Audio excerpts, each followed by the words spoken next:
And welcome to another football week.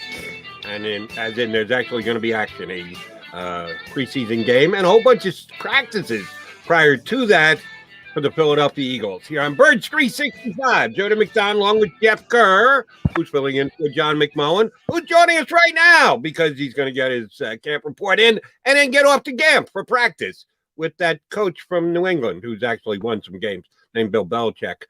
Good morning, gentlemen. Jeff Kerr, how was your weekend? Pretty good. Not a good weekend for the Phillies, though. I happened to go to the game yesterday. It was long. It wasn't boring, but there was definitely some lulls in there where you're just like, all right, just end this game already. Yeah, it was also a little hot, and it didn't work out well for the Phillies. I know where you're coming from. And John McMullen, the usual co-host of the show, is doing the reporter thing today. Are you going to try and either get a rock, paper, scissors game or a fist bump or any kind of activity in with Bill Belichick before the game, McMullen? I'm hoping to ask him questions so I can get more than 10 words from him. So if you ask him something history related, he might go off on a dissertation. Well, from experience with Bill, just ask him an X and O's question and you're set. Yeah, exactly. You can't ask him about players. You got to ask him something a little bit more layered, and then you might get gold for him. Usually, you're right, Jeff. X's and O's are good, but usually it's history because he's a big history buff with the NFL, and he loves history questions. He's got a little bit of history of his own that he can talk about, and Nick Sirianni doesn't have much. Being a rookie head coach, running his first ever joint practice as the head coach of the Philadelphia Eagles. We kind of kicked this around a little bit last week that who's going to dictate the way practice terms go. We know they're supposed to work on this together. It is being done at the Eagles' home park. Are they basically going to do whatever Belichick wants today, Johnny Mac? You know, it's going to be interesting. I think, the Patriots typically go 2 hours, a little bit more. The Eagles, of course, have gone, anywhere from 70 to 90 minutes generally. So you just have the timing aspect. I think everybody's going to be focused on that. But, these joint practices, what happens is you work with yourself and then you go over to work with the other team in certain drills, one-on-ones. The offensive line will work with the defensive line of the other team, vice versa. Corners and D-backs and receivers will work against each other.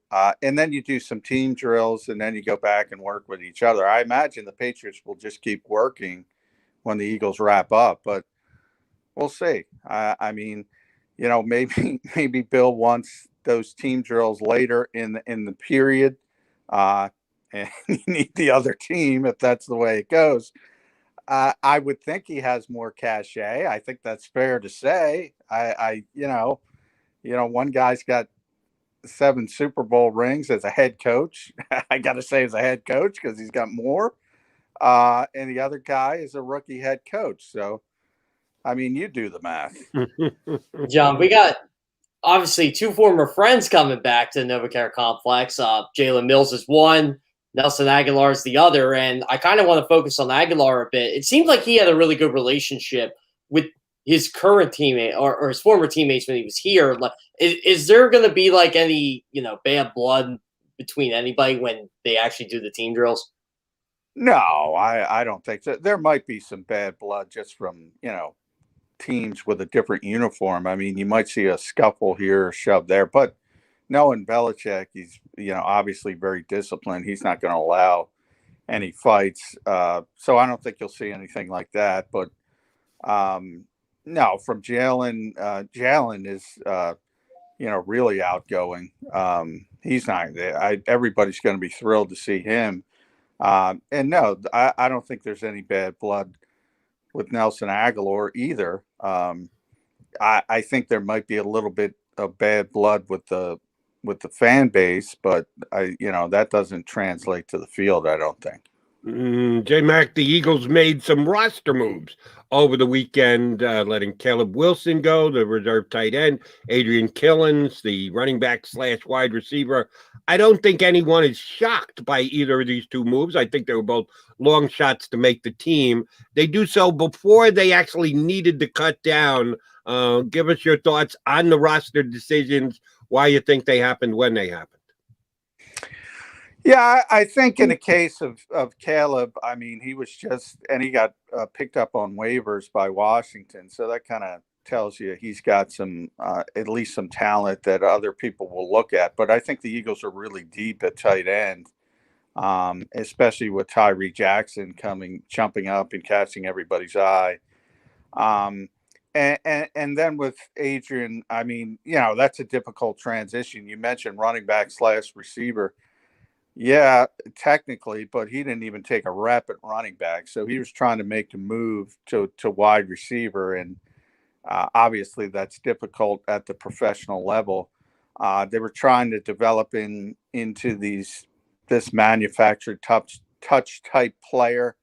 And, maybe it was one of those things where you try to sneak people early, maybe that you want to stash on the practice squad. People have done that in the past. Obviously, it's not going to work with Wilson, most likely. I don't think they would have a problem with bringing Killens back if they want to continue down the developmental road. But, yeah, it's interesting. I mean, Buffalo went right away. I mean, I think they were the first team to go to 85. It's kind of a goofy cut. I don't know why they've made this change, 90 to 85, 85 to 80. And then 80 to 53. But it is what it is. And they got to get a couple more done by Tuesday, which will be the second joint practice with the Patriots. So it's early. And obviously, guys 90 to 85 are probably not close to making the roster. So I wouldn't, raise my eyebrows at all. John, leaning into that, was there anybody that you might have thought, okay, they were definitely cut, and then they played Thursday in the preseason game, and maybe the Eagles would say, you know what, maybe we'll hold on to him for another week? Not 90 to 85. I think the decision there is like, you use Blake Countess and Mark and Michelle. I'll use them as an example because they were the last to arrive. They were the last to arrive because they needed bodies for injuries. So you ask, well, where are they? So they still need those bodies. So to me, when you're this high, it's got more to do with that. I think when you start talking about, the final cut, that's when you say, okay, did anybody, put themselves on the conversation to make this team, to make the final 53? And then that you also have to factor in, okay, can you get this guy through waivers? Do you think you can't get this guy through waivers? And that plays into it as well. I always bring up Jordan Mailata early in his career.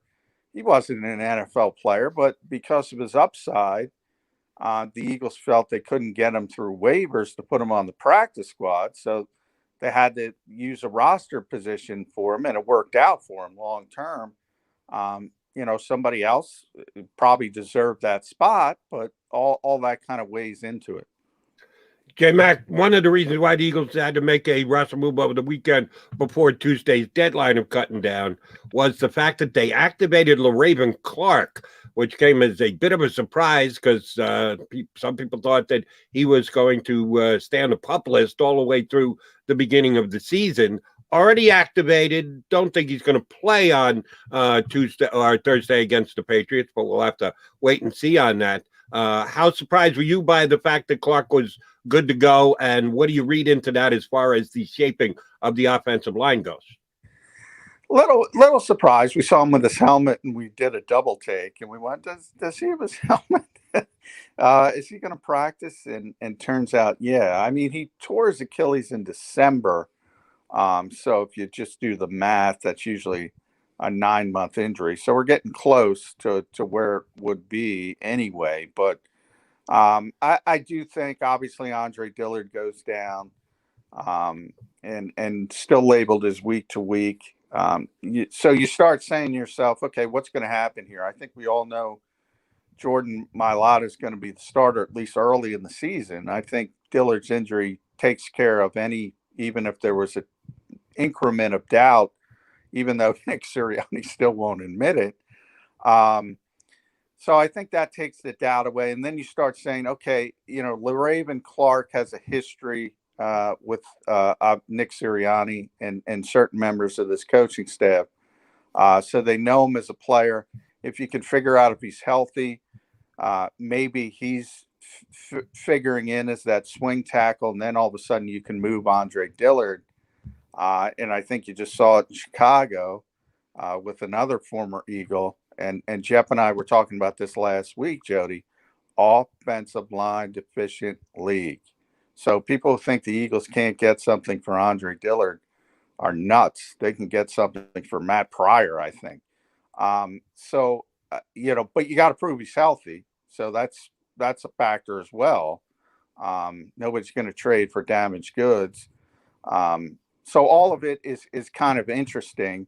But I do think Andre Dillard, because of his lack of versatility, doesn't really fit in well as a backup.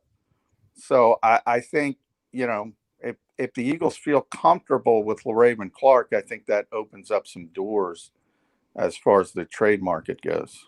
I feel like I'm going to ask you this a couple times this week, John, but Devonta Smith, how did he look Saturday, and does he look anywhere close to potentially playing on Thursday night? No, I can't imagine. He ramped up. He was upgraded from week to week to day. I think they have more of their eye on the last preseason game for Devonta Smith.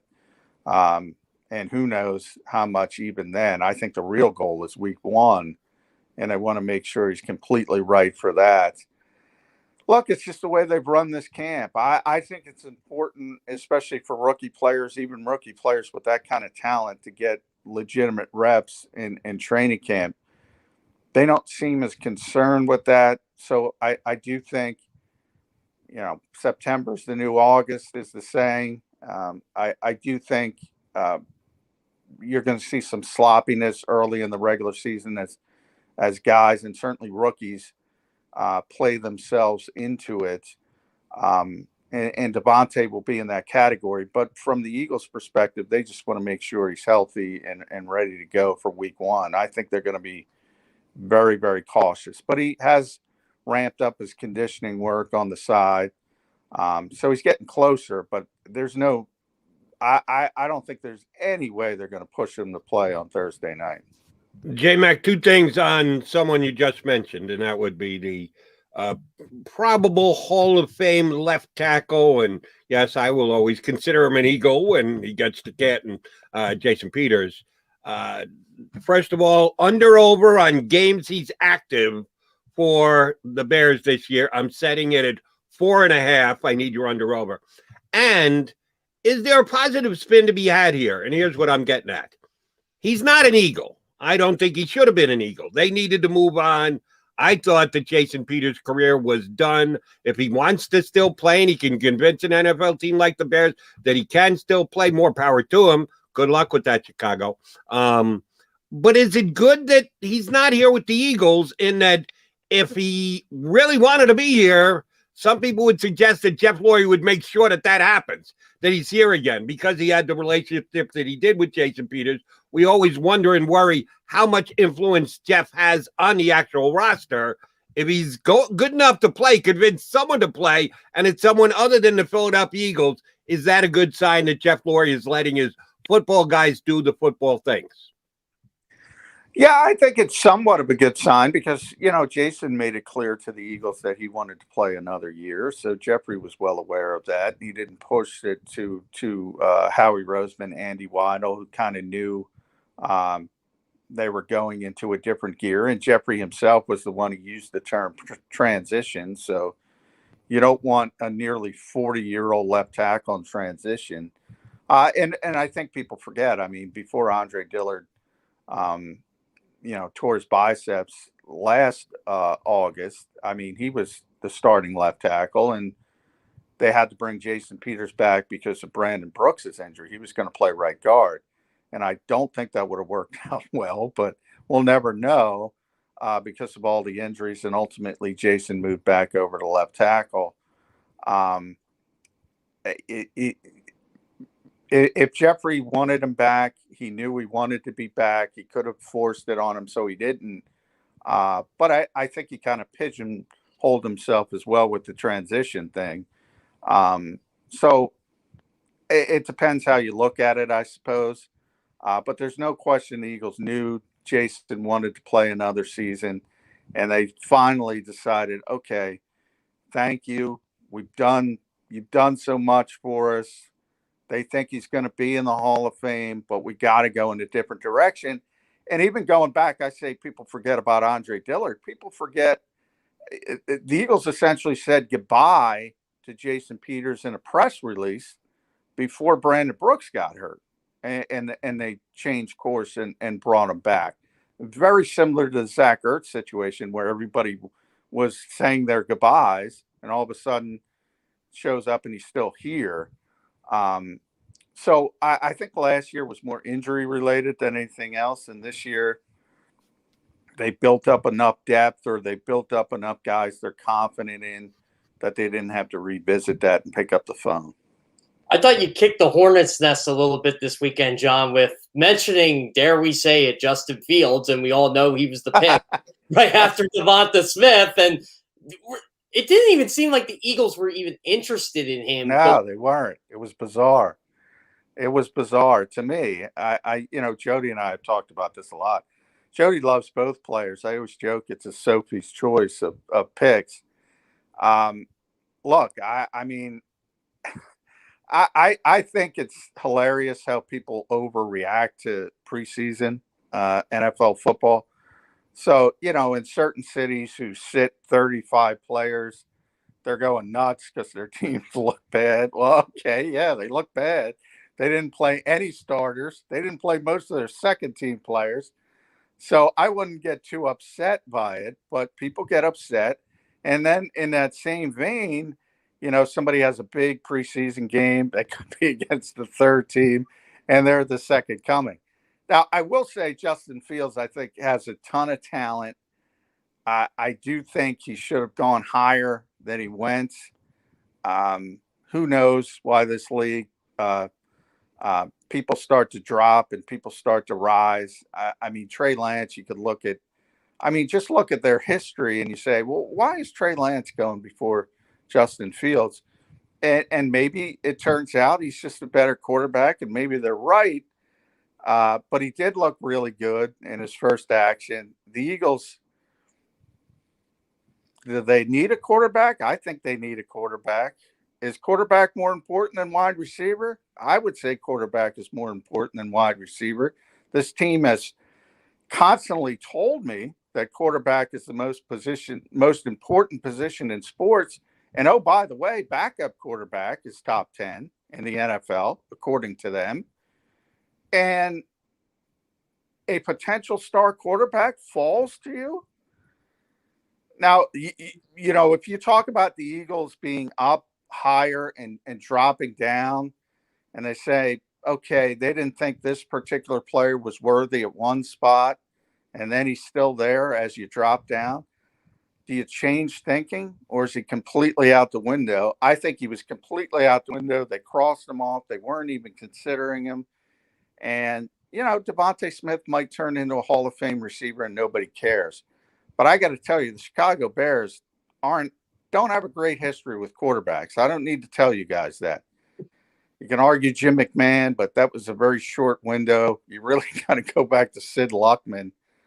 If this kid turns into a superstar in a city like Chicago, that draft choice, that non-draft choice, is going to haunt this organization for a long time. Right. And John, you know full well, because you and I were doing Birds 365 leading into the draft. If I mention that the Eagles might regret not taking Justin Fields, that's not second guessing. That's first guessing.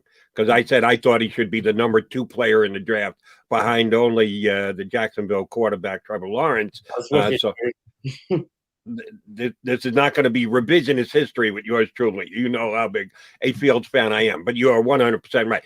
he played against the Dolphins' second and or third team before he started moving the football. We're not putting him in Canton just yet, but that's what we do every year with rookie players across the National Football League. This is not something new in 2021. We've been doing this for 25 years, as a matter of fact, so nobody should be surprised. And oh, by the way, he's not only going to be compared to Jalen Hurts next this year, at the end of this year. He's going to be compared to whoever the Eagles quarterback is in 2022. If it's not Jalen Hurts that the Eagles decided to go back into the draft, well, you had the chance to draft Justin Fields. You could have solved this problem a year in advance. But that's something that will play out over the next year, 2 years, 4 years, 8 years, 6 years. We'll certainly have plenty of time to do that here on Birds 365.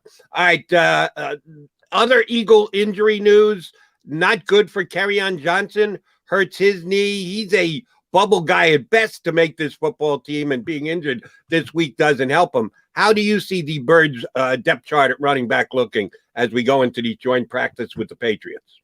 Yeah, it's one of the things, I'm writing about that on Philly Voice this morning. It's one of the things that's interesting because Nick Sirianni won't admit who the starting quarterback is, even though no other quarterback has taken a first-team rep other than Jalen Hurts.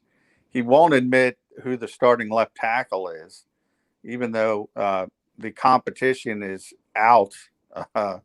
And I don't know if Brett Toth, he made a great block on that Quez Watkins touchdown, but I don't know if that put him in the equation. It was weird. It kind of took me aback. He was so honest about the running back position. He was not only he flat out said, no, we're using a committee. It's not going to be Miles. I think everybody's hoping Miles turns into a 3-down back. It's not going to be just Miles Sanders.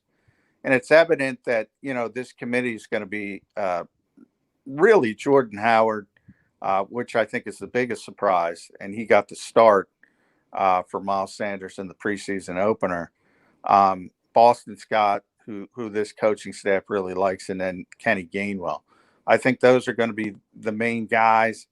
That was the issue with Kerryon Johnson. The only reason he was on waivers so the Eagles could pick him up is he's got chronic knee problems. And that was a big issue in Detroit. It's continuing here. When you need further evaluation, we'll probably get a clearer indication this morning. That's not good. I will say that. One thing I wanted to touch on, John, Quez Watkins. It looks like he has a decent chance to potentially start on opening day. But say Jalen Reagor doesn't pan out and Quez Watkins kind of becomes what we thought Jalen Reagor would be. Does that kind of cancel each other out here? Or, is Howie Roseman still going to get the flack here for pretty much, oh, well, you drafted Jalen Reagor over Justin Jefferson, but even though Quez Watkins ended up being something? Yeah, it should cancel it out, but it won't. Jody and I talk about this all the time. I mean, as GMs in this league, those first round misses, they just haunt you and they follow you and nobody forgets them. And, you might find a receiver in the 6th round and he turns into a really good player. And yeah, from a logic sense, it should cancel each other out. Well, you got a receiver anyway. You just got it in an unconventional way. But it doesn't. And I can't explain why it doesn't other than the human nature aspect of it. I talk all the time. I use Derek Barnett as an example. If he were the 41st pick instead of the 14th pick, everybody say, oh, that's a pretty good draft pick. That's a pretty solid player. But he's the 14th pick. And they say, oh, he's a disappointment. He's not a 10-sack guy. Yeah, pedigree matters in this league. I talk about it all the time. It matters not only when it comes to opportunities, it matters when it comes to expectations. And Jalen Reagor forever, if you go back to that draft, a lot of teams said, yeah, Jalen was kind of a bridge guy. He might go late 1st round, early 2nd round. Well, if you want early 2nd round, nobody would be complaining about him right now. They might say, well, you're hoping to get a little bit more. But no, man, now he's a 1st round pick. And not only is he a 1st round pick, he happened to get picked right before the receiver that had an historic rookie season and exploded. And a lot of Eagles fans thought, okay, that's going to be our guy. And I got to tell you, if you look at the situation Jefferson landed in, you had another top tier receiver. You had a quarterback who throws for 4,000 yards every year. If he were here last year with Carson Wentz playing the way Carson Wentz played, he ain't getting 1,400 yards. But, people aren't going to put the context on that. They just see 1,400-yard receiver. We would have had a 1,400-yard receiver. It's not fair to Jalen Reagor, but it is what it is. J-Mac, speaking of Carson Wentz, and I'm sorry that no one caught it on video so we could all bemuse about it here in Philadelphia. Apparently, Carson Wentz and Doug Peterson hugged it out this weekend. Dougie P showed up in Indianapolis camp with his bud, Frank Reich. I just thought it would be a little awkward between Carson and Doug Peterson, but apparently it was perfectly fine. They were glad to see each other. Oh, by the way, Colts fans, I like both of your quarterbacks. They both played well this week, Eason and the kid from Texas, Ellinger. The Colts might be just fine. Maybe that's why Carson is all of a sudden hustling back to be ready for week number 1. Doug Peterson doing the NFL tour thing to make sure his name stays in the news to get an NFL job next year. Is Dougie P going to be back on the NFL sidelines with a different team? Well, he should. Peter King got him at camp. He said he was offered 2 coordinator jobs. Now, I don't know. Maybe those were 2. He could certainly be a senior offensive analyst or whatever title you want to get him for Frank or Matt Nagy. Probably even Andy Reid would bring him back. So he could get a job. The question is, is he going to get a head coaching job? I can't believe he wouldn't. I mean, he's got a Lombardi trophy, and it might not mean that much to Jeffrey Lurie and Howie Roseman because they think they are more responsible for it. But I think it carries weight around the league. I would be stunned if he doesn't get another opportunity. I really would. And I think it was smart not to take a coordinator position or an analyst position, because the Eagles have to pay him anyway. So why bother from that perspective? And then you don't want to kind of pigeonhole yourself as taking a step back, because I think sometimes that sends the wrong signs. But yeah, I mean, I can't imagine some of these other cities that have struggled won't want to bring in that reputation. And then as far as Carson and Doug, I mean, look, it got bad at the end here. Carson was probably upset because it's upsetting to get benched. And you obviously blame it on the head coach. And you get over it. And people are professionals. It doesn't mean they're best friends, but did people think that Carson was going to lunge at him and punch him? I don't know what they expected. They're professionals, and I think Doug told Peter, we're just men about it, and you move on. John, I'm hoping we don't overreact Thursday night because I don't think Cam Newton's any good anymore, and I'll stand by that. And if the Eagles defense kind of lights him up Thursday, I'll be like, okay, well, Cam Newton shouldn't be a starting quarterback. So I'm going to ask you before you even see a practice, Cam Newton or Mac Jones? Oh, I got to see Mac Jones. I'm with you. I don't think Cam Newton has a ton left, but I think he could win, 9-10 games if everything goes right. And I'm not sure. Certainly, that's not up to the standard of Bill Belichick. Ultimately, obviously, Mac Jones is going to be the starting quarterback for this team. It's just a matter of how quickly they get there. I do think the league is changing as a whole, and we'll see if Bill's in that category. People are more willing to give first-round quarterbacks opportunities to play early, and if they don't play well, they'll just move on and go to the next guy. It'll be interesting to see if Bill's in that same category because, let's be honest, he's the standard. I mean, Nick Sirianni talked about him. He doesn't even know him. Doesn't even have a real relationship with him. Called him the greatest coach of all time because he's the greatest coach of all time. So I'm interested most today because I get to see Bill Belichick. This is not the first time he's been here. You know they're going to practice well. You know they're going to be prepared. So I think it's one of the best teams to practice against just because they are so smart in everything they do. J-Mac, last thing. Do you have a power bar on you? Because you might be getting to lunch a little later than you've gotten used to. Because I'm guaranteeing an hour and 50 minutes, if not 2+, for today's practice, which the Coach Sirianni just hasn't done. You got something to carry you through to make sure you make it okay without passing out before lunch? Well, I'm in the parking lot right now, so I'm about to do that as soon as I get off with you guys. But you're right. I've already thought of that. This is a day where you got to prepare a little bit more. I've been taken for granted, and I thank Nick Sirianni. It was brutally hot on Saturday. And I asked Dom DeSandro, who's the vice president of security, I said real quick, early in practice, because he's always got the schedule. I'm like, how long are we going today? And he told me 9 periods. And I looked at the clock and I said, oh, it's going to be 70 minutes. Thank you, Nick Sirianni. And sure enough, it was 70 minutes. It's going to be more than 70 minutes today. You can bet your bottom dollar on that one. J-Mac, have a good practice. We'll do this again tomorrow morning. Thanks, bud. All right. Thanks, guys. John McMullen, my usual co-host. No problems, no issues. Jeff Kerr filling in for him, but we wanted to get his Eagle practice report up and rolling with us here on Birds 365. We'll come back. Jeff and I got a couple more things to sink our teeth into. Hour number 2, talking to one of our best buds, Rob Maaddi, who is doing the entire National Football League for Associated Press this year after being the Eagle beat guy for many a year here in Philadelphia. We'll talk Birds and the entire NFL with Rob Maaddi. Coming up, hour number 2, coming back here next on Birds 365.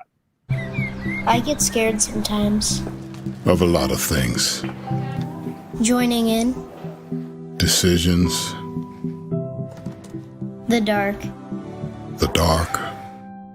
But I once heard someone say, But as I always say, it's okay to be afraid. as long as you face the fear. And keep moving forward. Wherever you are in life, count on the name trusted in insurance for over 80 years. Independence Blue Cross. The savoring taste of a good bag of beef jerky is so enjoyable at any time of the day, as long as you can find it. Here's what we suggest. Pure Bull Beef Jerky is our answer, and soon it will be yours. Locally produced in the Philadelphia region, this high-quality, healthy protein snack is easy to secure. Go to steersnacks.com, and you'll see hot garlic, tropical heat, Pure Bull dry rub, and our favorite, Huck and Fod. What's that? Huck and Fod. Go now to steersnacks.com. Welcome to the Wildwoods, the perfect place where you can safely do everything or nothing at all. Catch a wave, take a nap, go for a drive, grab a bite. It's your vacation, and we're doing everything we can to make it a safe one. The Wildwoods. Your vacation, your way. The International Brotherhood of Electrical Workers, Local Union 98, is a proud sponsor of The Labor Show with J. Doc and Krause every Saturday night from 6 till 8 p.m. IBEW Local 98's highly trained and superbly skilled electricians are the best in the business, setting the highest safety standards in the electrical industry. So when you're planning your next industrial, commercial, or residential project, choose an IBEW Local 98 union contractor. Learn more at ibew98.org.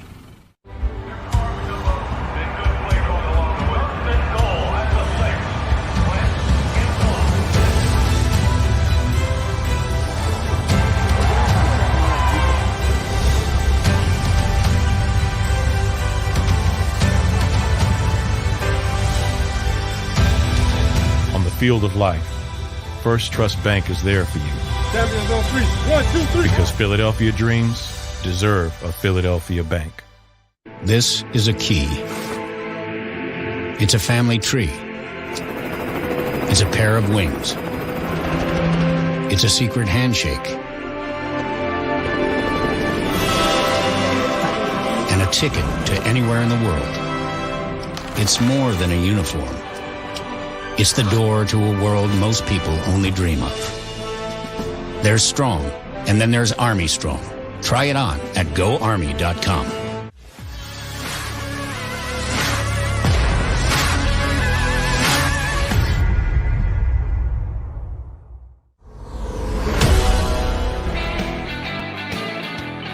Monday edition of Birds 365 here on the JAKIB Media YouTube channel.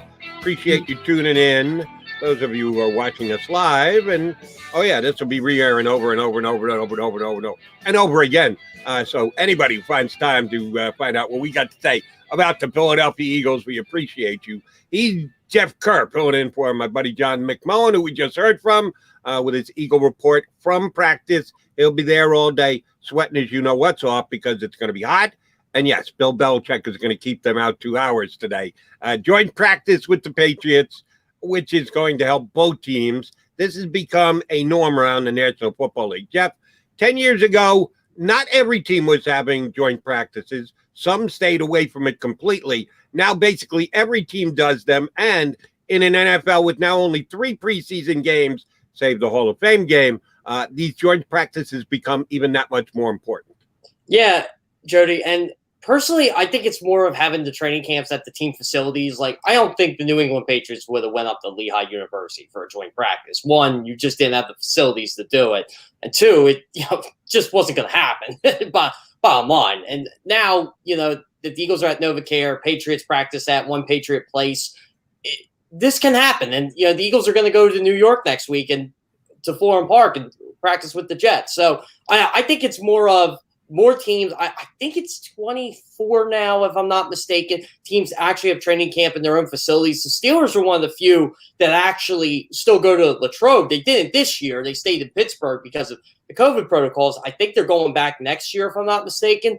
But it's going to be – this is pretty much, as Doug Peterson would call it, the new norm. And the new norm should be advantageous for both the Patriots and the Eagles this week.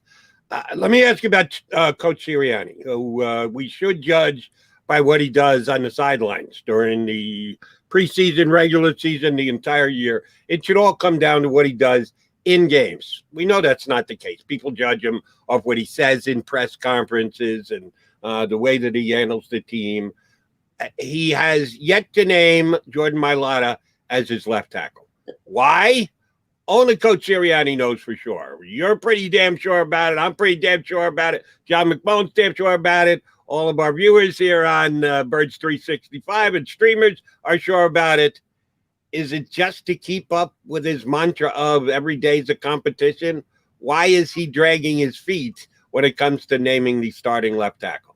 Maybe it helps Jordan Mailata that he's not the starting left tackle, even though in the back of his mind he's preparing like he's the starting left tackle. Maybe he just wants to keep that mentality, that focus up. And Jordan Mailata's got plenty to – how can I put it in words?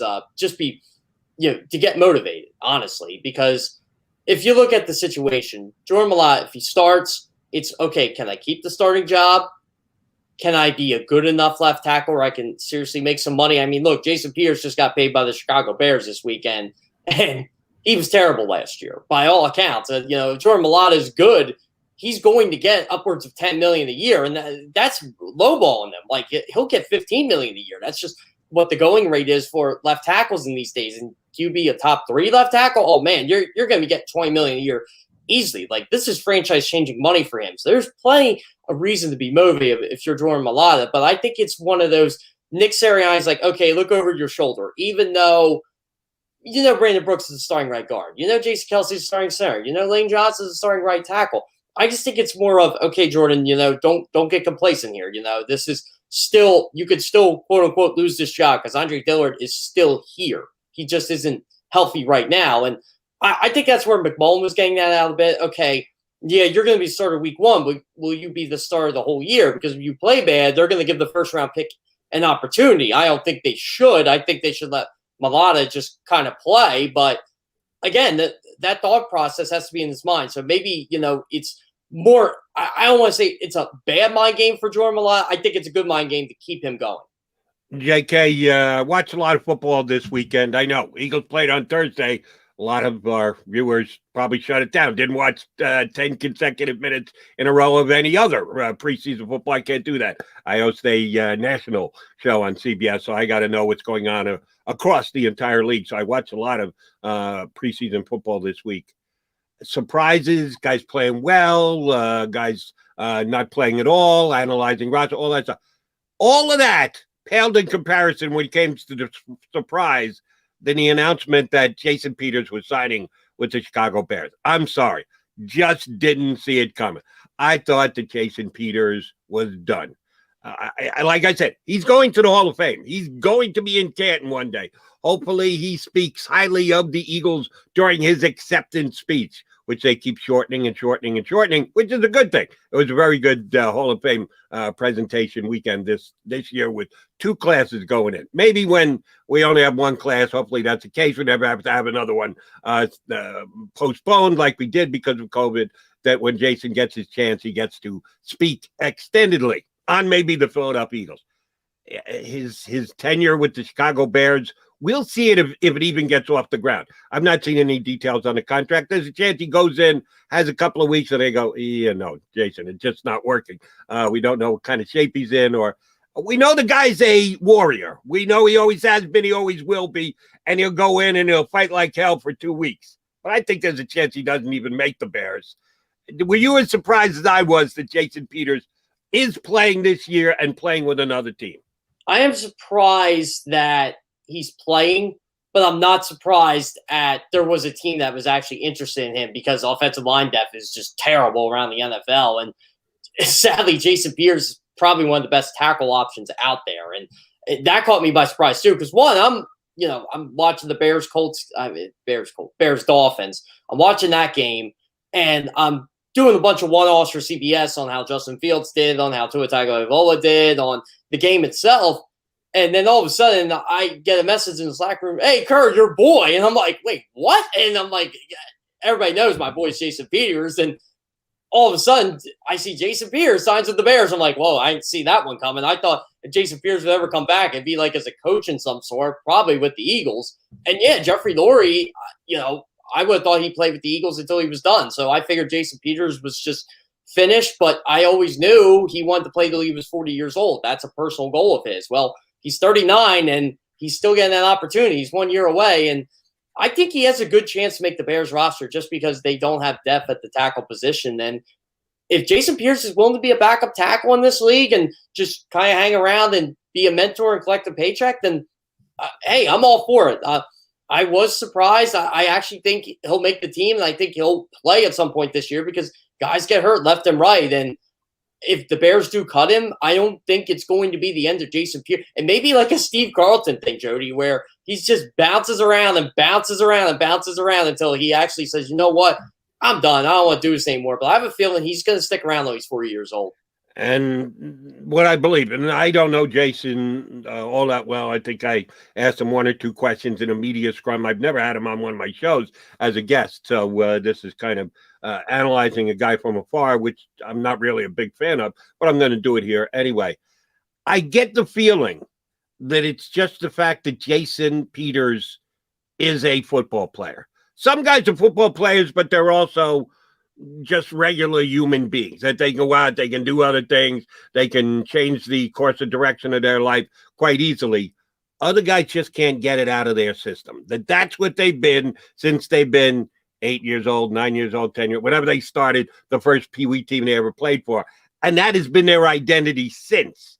And with Jason Peters, it's been over 20 some odd years that he's been a big, studly, dominating offensive lineman. And he just can't get out of that lane. And he wants to do it until someone runs him off the road. Well, nobody's running him off the road this year. The Chicago Bears are letting him segue right back in. Yeah, one more lane. You want to take one more trip around the track?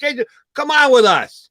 I guess that's going to be the way Jason Peters' career is going to be. He's going to keep asking and asking and asking. And as long as somebody says yes, he's going to come back and play. I'll come up short of saying that I think it's sad, because it is his choice, it is his career, and that's how I would feel if I were a player, that I'm not going to go until the league tells me that I'm not good enough to play anymore. I'm just kind of surprised the league didn't tell him that this year. I guess you and John are both right that there is such a dearth of offensive linemen around the National Football League. I watched the Eagles play. I watched every snap that Jason Peters took. He doesn't have anything left in the tank. He is continuing to do it just because of his reputation. I don't know if I'm perturbed by it or I feel badly about it because I think it's sad, but I don't think Jason Peters should be out there anymore. Well, here's the other connection, too. Matt Nagy. Matt Nagy was with the Eagles when they got Jason Peters. That's how long ago it's been. And, Matt Nagy's very familiar with him. And, maybe it's just – and, Ryan Pace is the same way. I mean, look, Brent Veach was involved with Jason Peters for a long time. I always thought Andy Reid would kind of do his old buddy a favor and kind of put him on the Chiefs roster there, as a backup. He can't be any worse than Mike Remmers or, whoever they threw out there in the Super Bowl last year. But, I digress. I just think there was a lot of connections there with Jason Peters. And you're right, Jody. Like, the league just didn't tell Jason Peters, you're done. And, one thing I always got upset with, and it's not Jason Peters, it's more of how Peters was treated by the fan base, whether they were sarcastic or not. But I got tired of them. Oh, Jason Peters, no false start penalty. Well, how about Jason Peters in the run block? Or, oh, Jason Peters quit on the Eagles. No, he quit on Chip Kelly. He didn't quit on the Eagles. Like, I would have quit on Chip Kelly too. I couldn't stand Chip Kelly. He was, just not a good human being toward football players. Just bottom line, So I always defended Jason Peters left and right. Mild-mannered guy, never really spoke out except for one occasion, and that was, Doug Peterson's, the first time he had a media session, Doug Peterson's first year, he spoke out against, lo and behold, Chip Kelly. So, I always like the guy, and I think he has a really good reputation around the league as, he's a leader, even though from the outside looking in, it doesn't show it. He is, a lot of linemen respect him, look up to him. I know a lot of people have said some good things about him. I'd love to ask Chris Long, his opinions on Jason Peters, because I think he speaks very highly of him as well. So overall, I don't know if this is actually going to work. And like I said, he could bounce around the league another 2 years. But I agree with you, Jody. It's, they're just giving him another opportunity to run the old locomotive. And, he's not a starter anymore. There's no question about that. But the way this league is, there's really only 10, 15 decent tackles in this league. And I'm saying decent as in they can start. Besides that, I think that's why Jason Peters is still around. We'll see how it plays this year in Chicago. I set the under over at 4.5 games that he's active this year. I'm sorry I'm a negative Nelly on this, but I just thought Jason was done last year, and I'm kind of surprised he's back in. But more power to him if he can continue to get out onto that field on Sunday afternoons. I want to follow up on something we talked with Johnny Mack, and that's the running back position for the Eagles. And he mentioned that he thinks Nick Sirianni has been more forthcoming about the running backs than maybe any other position on the team, that it is going to be by committee. We know that Miles Sanders is the number one guy, or at least I think we know. We don't really know because the coach hasn't said Miles Sanders is going to get 65% of the touches from the running back this year. Hasn't gone near close to that. But he did sit the first game, which he didn't have an injury, which tells me, yeah, they only want him to take so many snaps in preseason because they have a confidence level on what he's going to be able to produce. What is Miles Sanders going to be able to produce this year? Give me the Jeff Kerr prognostication on how Nick Sirianni is going to use his back and how much his number one and lead back is going to be a factor with this team. I'm actually shocked John didn't point this out today, that to me, Miles Sanders is number one back because he didn't play on Thursday. We feel that highly about him, and we want him healthy week one and at full speed because, one, they clearly feel he knows the system, and two, why would you rest the guy? Like, even if he was only in there to get 2 or 3 snaps, so be it. Maybe that's what Nick Sirianni felt. Well, there's no point in even risking him at this point. So, and we know what he can do. But overall, my prognostication of Miles Sanders is I want to see him get 20 to 25 touches a game because I feel he can make that big of an impact. What I want to see is him be a better receiver out of the backfield. And you and I have touched on this, Jody.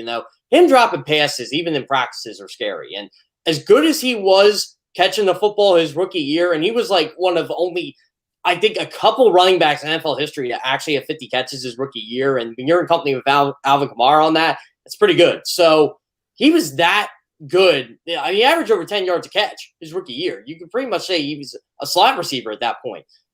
But he was that bad last year. And the thing was, I like to focus on the guy's running game because he was a home run hitter last year. And he did average 5.3 yards per carry. And everybody said, well, what about the negative runs? I said, well, that's why they call it an average. You know, he had 3 runs of over 70 yards that changed the game for an anemic Eagles offense. So what's going to happen now when he has his full offensive line and, you know, in place? So this is what I'm thinking.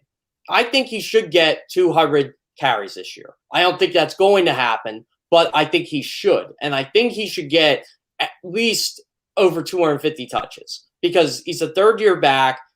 He's the focal point of this offense. You could still use Boston Scott. You could still use Jordan Howard. You could still use Kenny Gainwell, Kerryon Johnson, whoever's going to make this team. I don't think Kerryon Johnson's going to make this team at this point right now. I mean, that could change next week. But overall, I want to see him get 20 and 25 touches a game because I think he can make an impact on 5 or 6 of those touches, whether that's catching the football, whether that's running the football. I just think this guy is a big play threat, and I think this offense particularly needs that. And if you can get Devonta Smith or one of these other receivers like Wes Watkins to set up Miles Sanders, I would love it. I would love to see them use 21 speed. I'd love to see the running backs on the wheel route with Miles Sanders, just like how the Colts use Nyheim Hines. Honestly, Jody, if the Eagles use Miles Sanders in the passing game like Nyheim Hines, and I don't think they're going – I think Boston Scott's going to play that role, but if the Eagles could use him in that, Miles Sanders is going to be so dangerous going forward.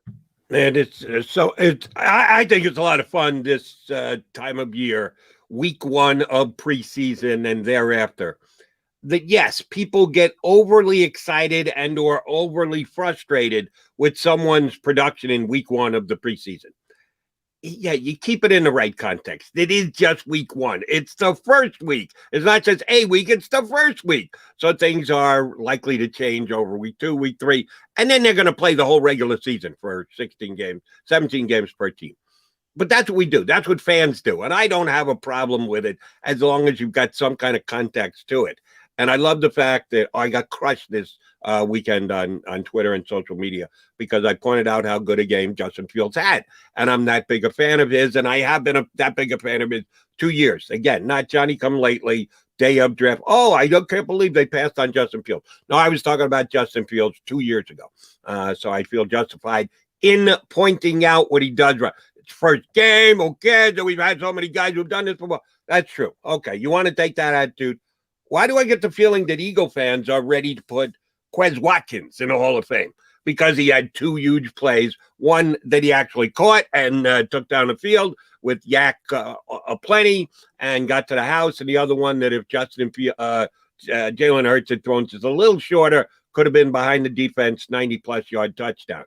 It's okay to get crazed about what Quez Watkins did because he's on the Eagles. But you can't get questionable about Justin Fields because he's not on the Eagles. You can do either one. It's the same thing as far as I'm concerned. It's a little bit of an overreaction, but are we only supposed to overreact to positive, or can we overreact to potentially negative as well? See, this is what I love about covering the whole league. I can get excited about everybody, and everybody will be like, oh, you know, as long as I don't mention, like, oh, the Eagles go drafted Justin Fields, or, well, no, that's not true. Like, first off, I thought the Jets made a mistake passing on Justin Fields. I thought the 49ers made a mistake passing on Justin Fields. In fact, I harped on this through the draft. I'm like, what are you guys doing? You need a quarterback. The Denver Broncos, I thought, needed a quarterback more than anybody. And I get why they drafted Patrick Surtain. Made plenty of sense. But I'm like, dude, you guys need a quarterback. What are you doing here? Why is this guy keep falling? And then, like, even when – look, I knew the Eagles were trading up to get one guy. That was Devonta Smith. I talked to Devonta Smith right before the draft, and you know he told me point blank the Eagles were severely interested in him. And you know, and I'm like, okay, so they're trading up. This is the guy they're getting. And you know, I stuck by that for a couple of days, and that's what happened. And so I'm like, okay, maybe the Giants should go get this guy because they need a quarterback. I still think they need a quarterback. And when Chicago traded up, I'm like, This is brilliant. I know who they're getting. They're getting Justin Fields. And I couldn't have been more happier for a franchise that needed a guy like this. They never had a 4,000-yard passer. They never had a 30 touchdown passer. it just seems like a match made in heaven for them, quite honestly. But yeah, Jody, this is where I agree with you. You can't praise someone from their team for some reason. Like, we can't say, oh, look how good Trey Lance is, or look how good Zach Wilson is, because maybe the Eagles were linked to those two. I don't know. Like, I'll tell people straight up, and I'm glad McMullen said it too. I don't even remember them being interested in Justin Fields. Not one bit. Like, he's not the type of quarterback they like. And the irony is they have a quarterback like that right now in Jalen Hurts. And I think it's more the fans want to see Jalen Hurts play and then revisit the quarterback thing next year. Like, I just think it's more of get behind our guy. Well, no, we're members of the media. We don't have to get behind anybody. And, that's the unfortunate truth here. We're not fans, And I agree. I think fans have every right to be excited about Quez Watkins. When you're hearing us on Birds 365 talk about how bad the receivers are and how no one stepped up. Well, this is a kid that did. And this is a late round draft pick who, let's be honest. Like, I liked him coming out. Like, I saw him at Southern Mississippi a bit. I'm like, okay, kid's got speed. Can he make it in the NFL? I don't know. It was a deep receiver draft, and the Eagles took this guy, and I was a big John Hightower fan. Like, I loved their draft, honestly. I loved how they got Hightower. I loved how they got Watkins. I loved how they got Reagor. And I'm like, okay, maybe two of these three could pan out. Awesome. Well, Quez Watkins looks like he's going to be the best of the three right now, and that's a scary thing for Jalen Reagor. But yeah, I again, from a national perspective, looks different. I can talk about whatever player, and people don't usually get mad at me unless I kind of bring up, oh, this team could have had this guy. And, I know Jets fans are already saying me because, and I like Zach Wilson, but you could have had Justin Fields. He was the second best player in this draft, second best quarterback in this draft, bottom line. You and I look at this very similarly, and John had to listen to me talk about Justin Fields throughout the entire draft process. I think he got tired of it because I was that big a fan. And your point about don't think the Eagles had interest in him, I think that pretty much manifested itself with the way the draft played out. They had that high Miami pick, which they traded back from. If they like Justin Fields, they never even trade back. Yep. They said, oh, we got a chance to get him here at number 5. They never would have made the move they did to back up and get the extra draft pick, first rounder from the Miami Dolphins. No, they liked Wilson. And when it became apparent that he was going to come off the board to the Jets at number 2, they said, all right, well, he was our guy. And if we're not getting him, we might as well move back and add some draft capital. And they did just that. But you never know how the draft is going to play. And sure enough, Fields falls all the way to 11. And the Eagles trade there to get whatever play they want. Well, they wanted Devonta Smith. And I like Devonta Smith a lot, too. As John said, my Sophie choice between the two guys who I talked up a blue streak before the draft happened to both be on the board when the Eagles picked. They took the wide receiver. I think he's going to be a hell of a player. They passed on the quarterback. We'll find out if they need a quarterback at the end of the season after Jalen Hurts gets his chance. I think that they're going to rue the day that they didn't take Justin Fields. Devonta Smith's going to have to be an unbelievable star-type player to lessen the comparison between whoever ends up the Eagles quarterback and Justin Fields. But that's just me. All right, we're going to take a time out here. Come back. Got a couple of around the league things I want to touch on with Jeff. We're also getting ready to punch up Rod Maaddi in hour number 2 to join us here on Birds 365. I get scared sometimes. Of a lot of things. Joining in. Decisions. The dark. The dark. But I once heard someone say, But as I always say, it's okay to be afraid. As long as you face the fear. And keep moving forward. Wherever you are in life, count on the name trusted in insurance for over 80 years. Independence Blue Cross. The savoring taste of a good bag of beef jerky is so enjoyable at any time of the day, as long as you can find it. Here's what we suggest. Pure Bull Beef Jerky is our answer, and soon it will be yours. Locally produced in the Philadelphia region, this high-quality, healthy protein snack is easy to secure. Go to steersnacks.com, and you'll see hot garlic, tropical heat, Pure Bull dry rub, and our favorite, Huck and Fod. What's that? Huck and Fod. Go now to steersnacks.com. Welcome to the Wildwoods, the perfect place where you can safely do everything or nothing at all. Catch a wave, take a nap, go for a drive, grab a bite.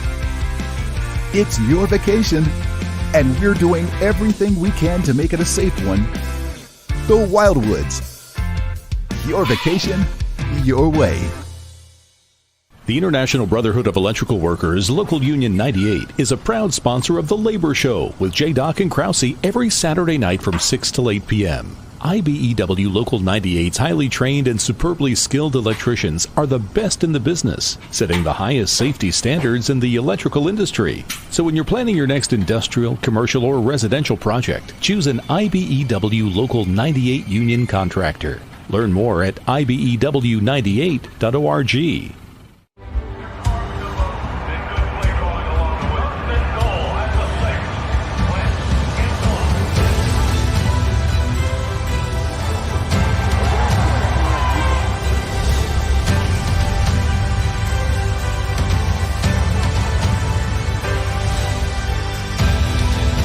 Field of life, First Trust Bank is there for you.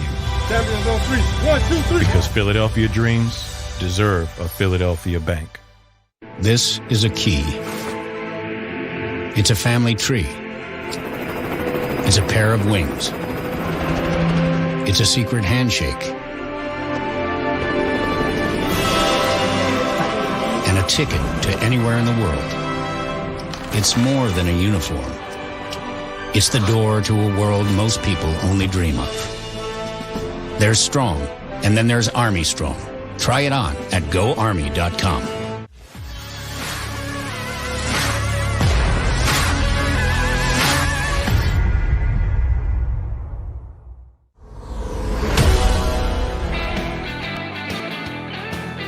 We are strong here on Birds 365. I don't know if we're Army strong, but we're pretty darn strong when it comes to the Philadelphia Eagles and our opinions on them. Sharing them with you for the next hour today is myself, Jordan McDonald, and my partner, Jeff Kerr. Joining us in, about 20 minutes from now, Rob Maaddi from the Associated Press will hop aboard, the Eagles beat writer for years, now national coverage for the Associated Press. Be good to get Robbie M up with us. All right, speaking of national, JK, first things first, let me ask you if you understand better how the list of the top 100 players in the National Football League is comprised. How do they come about putting it together? The NFL Network airs it and puts it on NFL.com.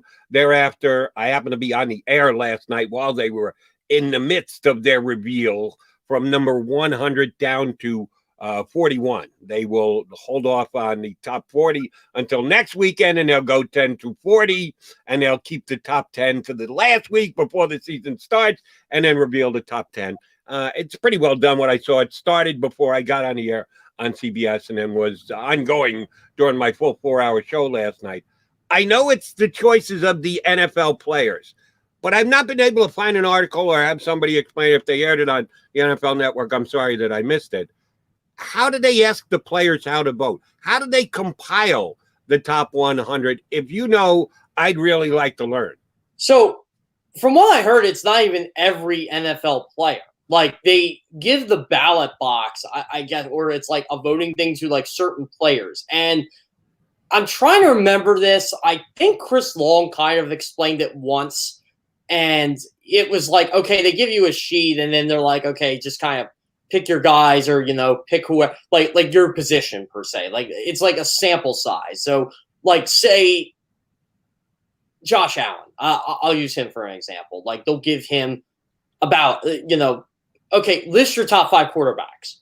And I think that's how they do it. At least that's how they did it a couple years ago. I don't know if they changed it or not. I know it's just for the players, by the players. There's no media. And then they kind of tally everything up and that's how they determine it. Because I remember when Carson Wentz was 3 a couple years ago, I'm like, oh, whoa, like, I knew he was going to be top 10, but 3, like the league thought that highly of him. And I guess they did. Like, and apparently it's not even like at the end of the year here. They do this in like November or December.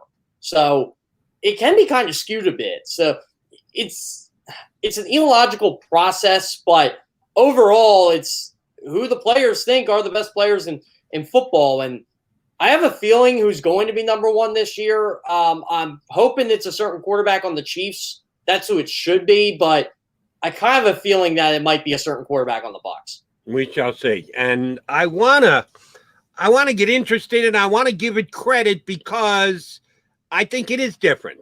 We have media guys like you, me, Peter King, everybody else, and we put forth our opinions all the time. You get the guys on the actual football coverage, play-by-play guys, analysts, studio guys, and we all have our opinions, and I think they have a value.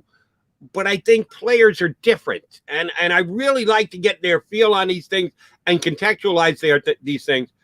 But I really don't understand the process. To give it its proper due, I think I'd have to understand the process. And here, take a sheet of paper and vote for 5 guys, and it's not even all the players, it's just some of the players. I don't even know if it's worthy of our attention here on Birds 365, but I chose to give it to it anyway, so we've gone down the road, and we're not doubling back. For however much you should be either excited about it or ticked off about it, in the, as I said, 40 through 100 range, the Eagles have 3 players, which is not bad. I guarantee you there are going to be teams that don't have 3 players. Because think about it, just do the math. 100 players, 32 teams, everyone should have 3 players. I think they mentioned Tampa's got 6. So for every team that has 4, 5, or 6, that means there's a team that's going to have less than 3. So there will be teams with less than 3. One come to mind. My Jets. The only guy they have in the top 100 is probably going to be Corey Davis, who they just signed as a free agent. He didn't make his way into the top 100 because of work he did for the Jets, but he's a Jet now and he's on the top 100. So that's it. So their teams are going to be worse off than the Eagles because the Eagles have 3. Who was 98? Brandon Graham was number 99. Jason Kelsey was number 92. And Fletcher Cox was number 63. I thought Fletcher might be a little bit higher than that, but he ended up at 63. It's not bad if they've got 3, and that's all they're going to have. You don't think there's any way Darius Slay cracks the top 40, do you? No, and I've gotten into arguments on a bunch of podcasts that say to me, "Oh, Darius Slay had a really good year last year." I'm like, really? I'm like, he really did? Because I don't think he did. Like, I thought he was good. Don't get me wrong. I'll defend Darius Slay on this. I think he had a good year. But when you're paying a guy $16.6 million and you're one of the highest paid cornerbacks in football, I'm expecting big play Slay, the guy I loved in Detroit, not the guy that played last year. And, we could blame Jim Schwartz for that, and I've done that. But overall, Darius Slay was not the guy the Eagles traded for last year. He just wasn't. Like, he wasn't the game-changing cornerback. Now, I think he can be that this year. But last year, he was not. I don't think he makes the top 100. I think he's well-respected around the league. I think he'll just miss the top 100. But I was more than ecstatic to see Jason Kelsey on there because I thought Jason Kelsey had an all-pro year last year. It just wasn't going to happen because the national perspective is, well, the Eagles allowed 65 sacks. That was the most in the NFL, and their offensive line wasn't good. You're right. Their offensive line wasn't good. But look who was on it. Look at all the different starting combinations. Jason Kelsey was an absolute beast last year. And if the Eagles were any good, he would have been an all-pro again. So I was happy he got his due from people around the league, players around the league. I'm glad players see what I'm seeing in Jason Kelsey. And, there's another player. He's not on the list yet. He's going to be. And I think he should be top 10. This is how good I thought Stephon Diggs was last year. No player in NFL history had more catches, more yards in their first year with a new team than Stephon Diggs. Like, that was a TO to the Eagles type thing. Even more further advanced because he ended up, not getting hurt. But that's how good he was last year and what he did for Josh Allen and his career and that franchise going forward. So I'm curious to see where a guy like that ends up. But the 3 Eagles that were on, no issue whatsoever. If there's any other Eagles player I think would have gotten on the list, but he was hurt last year, was Lane Johnson. Besides that, I think those are the 3 you're going to see, Jody. Right, and Lane may make it again next year, and he's been on the list previously, but he wasn't on it this year because he's missed as much time. Same with Brandon Brooks. It's based mostly on what they did last year leading into this year. But there is a little projection because Justin Herbert made the list, with somewhere in the 50s, I think. He had a really good rookie year. He was thrown into the deep end of the pool week 1 when their starting quarterback goes down, Tyrod Taylor, and he put up some really good numbers and kept the Chargers in a lot of games. he didn't win many games. And I know that that's still an important facet of judging a quarterback, at least it is for me. He didn't have all that many wins, even though, again, like you were just pointing out, that you wouldn't blame Jason Kelce for the Eagles' offensive line failures. It was everybody around him. Same thing with Mr. Herbert. Actually, I don't know that I put it on him that the Chargers didn't win that many games. Defense, coaching, you can point to other things. But that's pretty high for a rookie quarterback who wasn't supposed to start week one. And I know they just judged what did happen. He did end up playing because of Tyrod Taylor's injury. A little too much of a projection for Justin Herbert to have him in the top 50. Justin Herbert ahead of Fletcher Cox. Really? Is that the way you would see it, Jeff Kerr? So just talking to a couple players around the league this offseason when I interviewed them, I would ask them about Justin Herbert. And they, especially the defensive guys, they'd be like, you got to see this guy live. He is just incredible. So I'm not surprised at where he ended up. Like, people were just amazed by the arm talent, the decision-making. And they said, look, the guy's got playmakers across the board, but he gets it to them and he gets it to where they need to be. And just the national consensus on the Chargers is basically everything you said, Jody.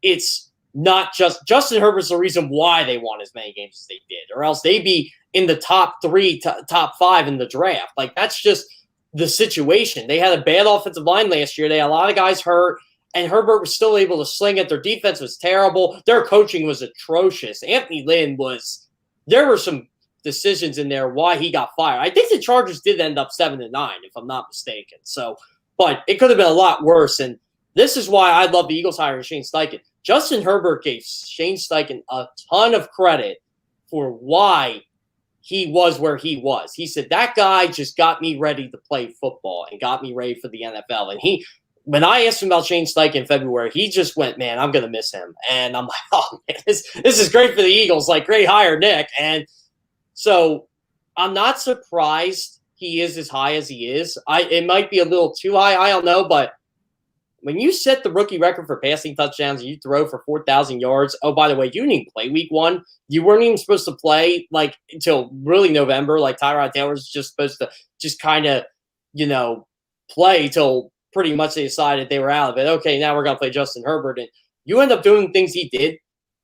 I don't know. I was more than impressed, but I'm kind of shocked. Did Joe Burrow make the list? I don't think he did. Not so far, and I don't think he's going to make it into the top 4. Yeah, he suffered. No, I don't think Burrow's going to be anywhere on the list. Which is kind of shocking. Like, the Bengals were terrible, and Joe Burrow was just lighting people up left and right. I know he threw the ball like 40 times a game, but Herbert was pretty close to that too. I don't know, Joe. I mean, I just love what Justin Herbert did with Austin Eckler being out most of the year. They were pretty much on, like, remember Kalen Ballage, like, pretty much came into that offense and was lighting it up. And, like, he was like a journeyman, like, 4th, 5th string running back. And he was able to do what he did. A lot of players said that's because everybody feared Justin Herbert and how he could sling the ball downfield.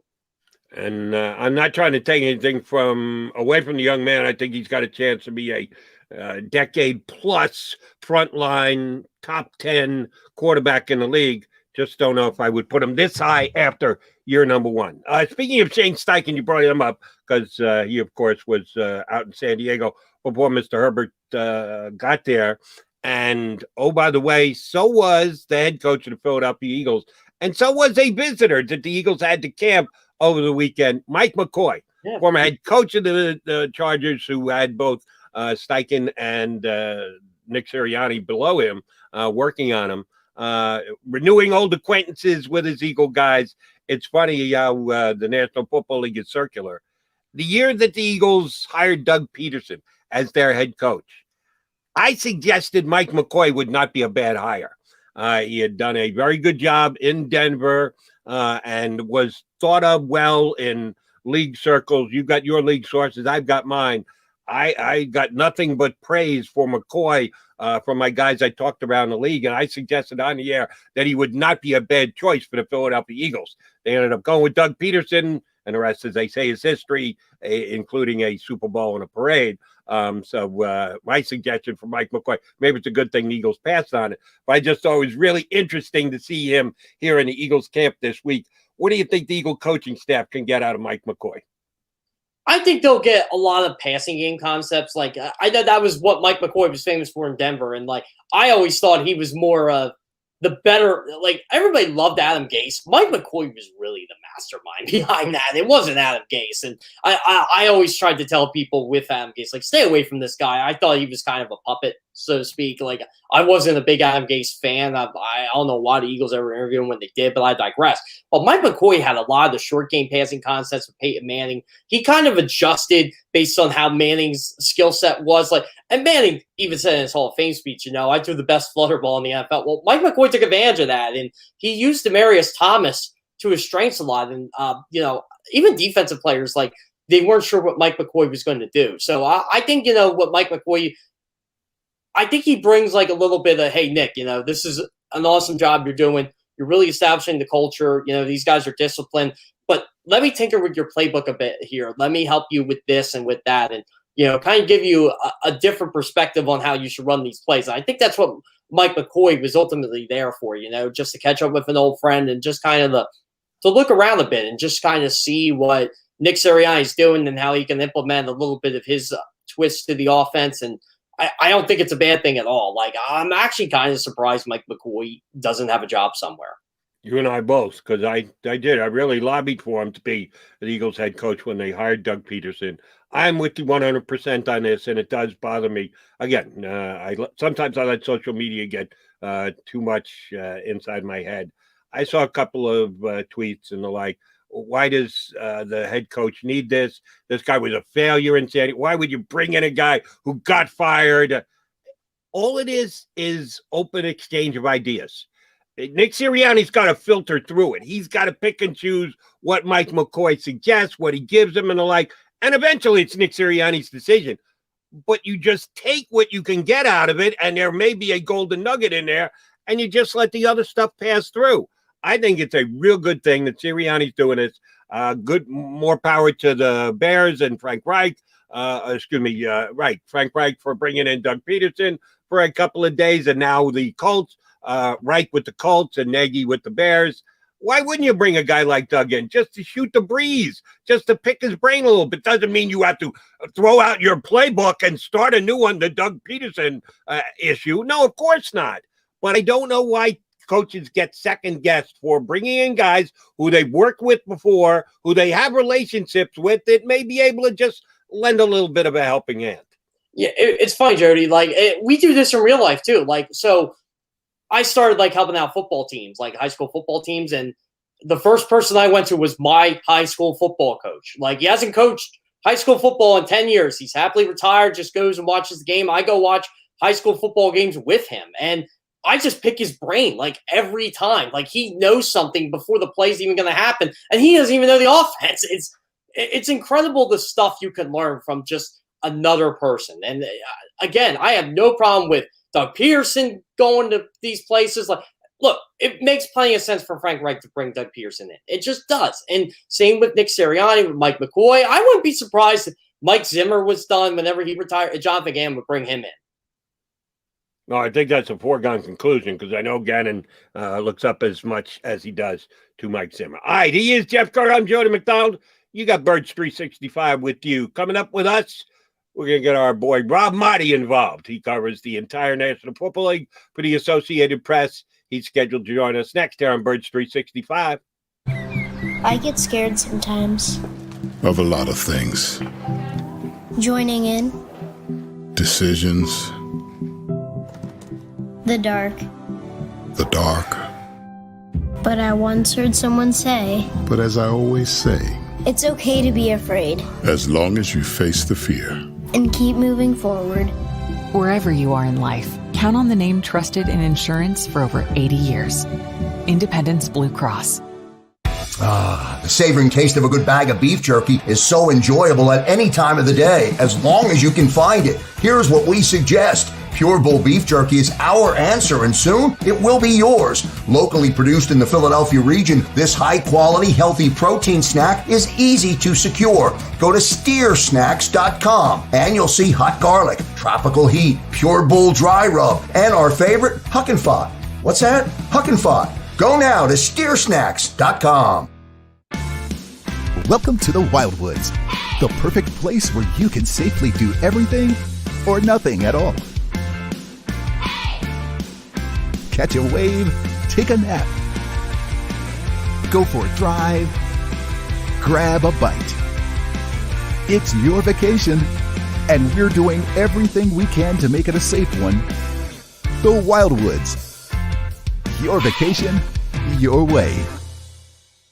The International Brotherhood of Electrical Workers, Local Union 98, is a proud sponsor of The Labor Show with J. and Krause every Saturday night from 6 till 8 p.m. IBEW Local 98's highly trained and superbly skilled electricians are the best in the business, setting the highest safety standards in the electrical industry. So when you're planning your next industrial, commercial, or residential project, choose an IBEW Local 98 union contractor. Learn more at ibew98.org.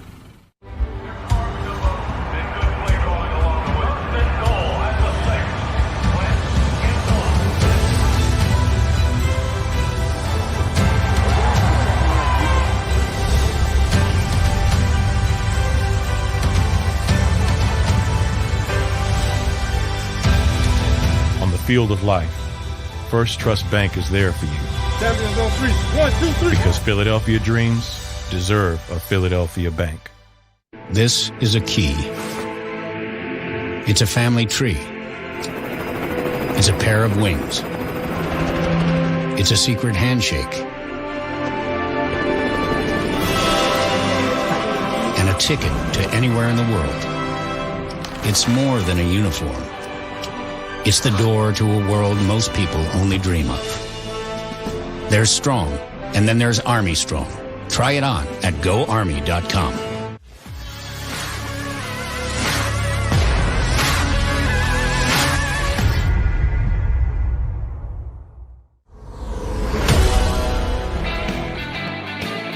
Appreciate you tuning in to Birds 365. Jeff Kerr with you. I'm Jordan McConnell. He's Jeff Kerr. Here's my buddy joining us via the stream. Oh, what are you working out already? You got a muscle shirt on this early in the morning? Maaddi, how much, what would you do, 250 about 10 times already this morning? No, we're not hearing Rob. Rob, you got to take it off mute there, brother. Now say something. We're having trouble connecting with Rob. Maaddi, is he not hearing us? You got me, Maaddi, man? I hear you. There it is. I hear you. Finally. Mute can absolutely kill you. Listen, I'm out of the loop, man. I'm living, look at this. I'm in chaos here in Florida. We got nothing set up. We bought a new house, Joe, right, Jeff? We bought a new house. We closed on it a month ago. And we come in, brand new construction, and you know what the wife does, right? Let's remodel the whole thing. Oh. Like literally brand new construction. Everything is new, but let's walk in and let's redo the whole kitchen. So I'm living in a sea of boxes. Everything's a mess. We just dropped the kids off at school. They're going to a new school, and life is different, man. It's different out here. And oh, by the way, it's probably pretty hot down in Florida because it's hot up here in Philadelphia. Oh, yeah. Where in Florida? Near Tampa. I'm in a town called Odessa, so I'm about 15, 20 minutes from Tampa. So very cool. It rains every day, apparently. That's Florida for you. So Odessa, does that mean you're just going to go to Tampa's practice every day from here on in, since you're not far out of town? They got a pretty good team called the Bucks there. Or are you going to be doing the whole Florida thing? Where do your responsibilities lie now that you're a Floridian? Actually, I'll be coming up to do about 6 to 7 Eagles games, but I wasn't going to do the preseason this year. NFL has this thing where you got to have be mandated the vaccine, and I'm still in the protocol right now. I still got to go through that. I got 2 more weeks or whatever it may be till they actually let you in the press box and let you in their practices. So I'll be ready to go for the for the NFL opener for the Dallas-Tampa game, and then I'll be at the Eagles home opener coming up in September. So we got a long way to go before then. There's a lot of football, a lot of things to be played out, a lot of decisions to be made before that happens. Yeah, Rob, I'm kind of excited to see you covering the NFL now. You get to enter our territory a little bit. You get to see everything from, I guess not the, what's the word I'm looking for? The midnight green colored glasses. You get to see the entire league. It's a lot of fun. I will say that. Yeah, and I've been doing that for a while now, but I've also had Eagles and Phillies responsibilities. So now I take the look at that. I take the Phillies off my plate. I focus on the NFL, and they go on a roll. They get good all of a sudden. They're in first place. And I said this though: if it's going to be a red October, I'm going to be back in Philly. I don't care what I got to do. I'll be there for some playoff games. But yeah, it's fun to be able to focus on the entire league, to actually watch some of these. Like, I'm sitting there watching these preseason games, and everybody complains about preseason football. It's meaning, you know what? Preseason football is better than no football, right? I'd rather be watching preseason football than no football at all. So the other day, and I'm still going through, you get the NFL Game Pass, and you can watch you can watch all the games live preseason, and then you can watch the replays condensed and all that. So I'll go back and watch every single one. I may not watch the third and fourth quarters with some of these fourth and fifth string guys, though. What did you get when you rewatched the Eagle game? Game number one, again, only preseason, but the first Nick Sirianni game ever, so you might make a little bit more attention to it than usual. What do you think of what you saw out of the Birds week one? I'm going to sound a lot like Nick, guys, and say crisp first half, sloppy second half, but I don't really care so much about the deep reserves and the guys who aren't going to be making the team or on the bubble guys in the fourth quarter and the third quarter. I thought there were some good things that we saw early on. Jalen Hurts, to me, did look like he had command of the offense. I was surprised, actually. I heard some people nationally, not locally in Philly, but nationally. I heard Todd Haley, former coach, former offensive coordinators, compare Hurts and Flacco. Hurts coming out and Flacco coming in and throwing a touchdown pass and putting up nice numbers, comparing them to when he had Matt Leinart and Kurt Warner. And I'm thinking to myself, like, Joe Flacco's been a Super Bowl MVP. He's no Kurt Warner, okay? So you're not thinking about benching Jalen Hurts for Joe Flacco because Todd Haley benched Matt Leinart for Kurt Warner. That it's not a similar comparison at all. So I like what I saw out of Jalen. There was the one deep ball to Quez that he probably would like to throw again and connect with him on that. And there was a couple drops for him, but he had a nice command of the offense. And he's come along. I'm a guy who's been a lot higher on Jalen than I think a lot of people. And I feel he deserves every opportunity, guys, to prove this year whether or not he can be QB1 in 2022. For me, that's the number one priority coming out of 21 is to find out about Jalen Hurts. Above all else, you have to know if he can be that guy. Rob, I can't figure this out just from a national perspective. I don't know why people don't like Jalen Hurts like they did. You saw the Chris Sims rankings. You've seen the PFF rankings. It's very frustrating that they're basically writing this guy off, and they really haven't seen. I swear they just watched Week 17, that first half, and that was it. Like, okay, we watched Sunday Night Football. This guy's not any good. I mean, I kind of want to hear your thoughts on why do you think nationally people just don't like this guy? You know what those rankings to me are? This is what I would do with those rankings. I would take them. Kristen's rank right here. Oh. Yeah, there we go. Everybody's rankings. I don't care about them. They're just rankings, right? I have rankings. You have rankings. Jody can put rankings out. So whether it's Chris Sims, whether it's PFF, I don't care about that. They are designed, right? That rankings, and you know this, Jeff. Rankings are designed to stimulate conversation, to get people talking, to get whatever, depending on your platform, to get clicks, to get conversation, to get calls. It is what it is. To not have Jalen Hurts on the top 40, I thought was absolutely asinine. To have guys in there higher than him, ranked high, who haven't played, it doesn't make sense to me. I think what the national media looks at it, and they look at it superficially, right? You look at it from you're not as close to the situation, so you look at it from behind. You always analyze the quarterback; he's unproven. You look at the head coach; he's a rookie head coach. A lot of people don't expect him to be a head coach this quickly, this soon. He wasn't on anybody else's radar. He didn't get any opportunities or any interviews anywhere else. So automatically, the Eagles are a bottom 30 team, and their quarterback is somebody that you're going to look to replace. So anytime people want to talk about Deshaun Watson, you talk about the Eagles and whoever else it may be that could replace them. I want to see Jalen Hurts get that opportunity, and I think he can surprise people.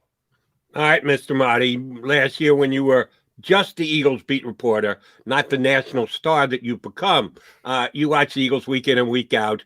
If I had told you that Justin Peters was not going to be back with the Eagles, that Jeff Lurie wasn't going to extend his hand to his friend again to keep him in the National Football League and on the Eagles offensive line, you would have thought that meant the end of Justin Peters' career, right? Not the fact that he signed yesterday with the Chicago Bears. I thought Jason Peters was just flat out done last year. I guess it's because there's a dearth of talent in the National Football League. Did you see it coming, Jason Peters signing with someone else? And is it going to play well or end well in Chicago? I don't know how much he has left, but I'll tell you what, it's familiarity, right, Jody?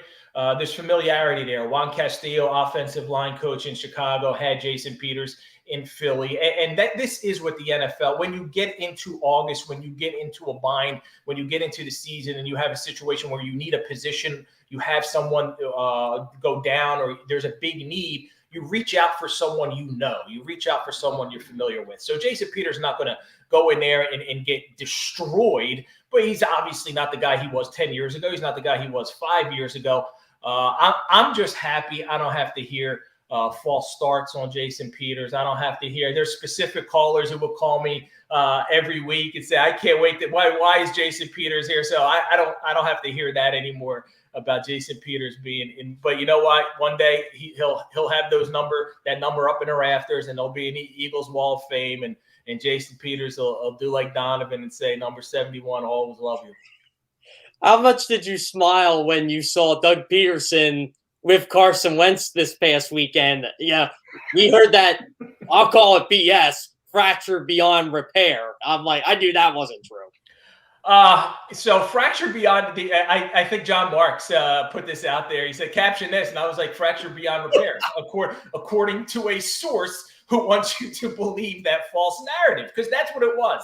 And I kept telling people, anyone who would listen, that it was a false narrative that was being spread, that there was no, Doug told me himself, Carson said it. I don't know how much more I needed to tell people, like, listen, you could go get your sources. I don't care who they are. And I know who they are. And I don't care why they're spreading this falsehood. Well, actually, I know why they're doing it, because they want to create that rift to justify trading. Well, whatever. We moved on past that. But yeah, you know what, Jeff? It made me smile. I kind of felt like just a little vindication. Like, I told y'all, I told you there was nothing between Doug and Carson. And Doug didn't just tell me this. I believe he did a podcast with John Clark.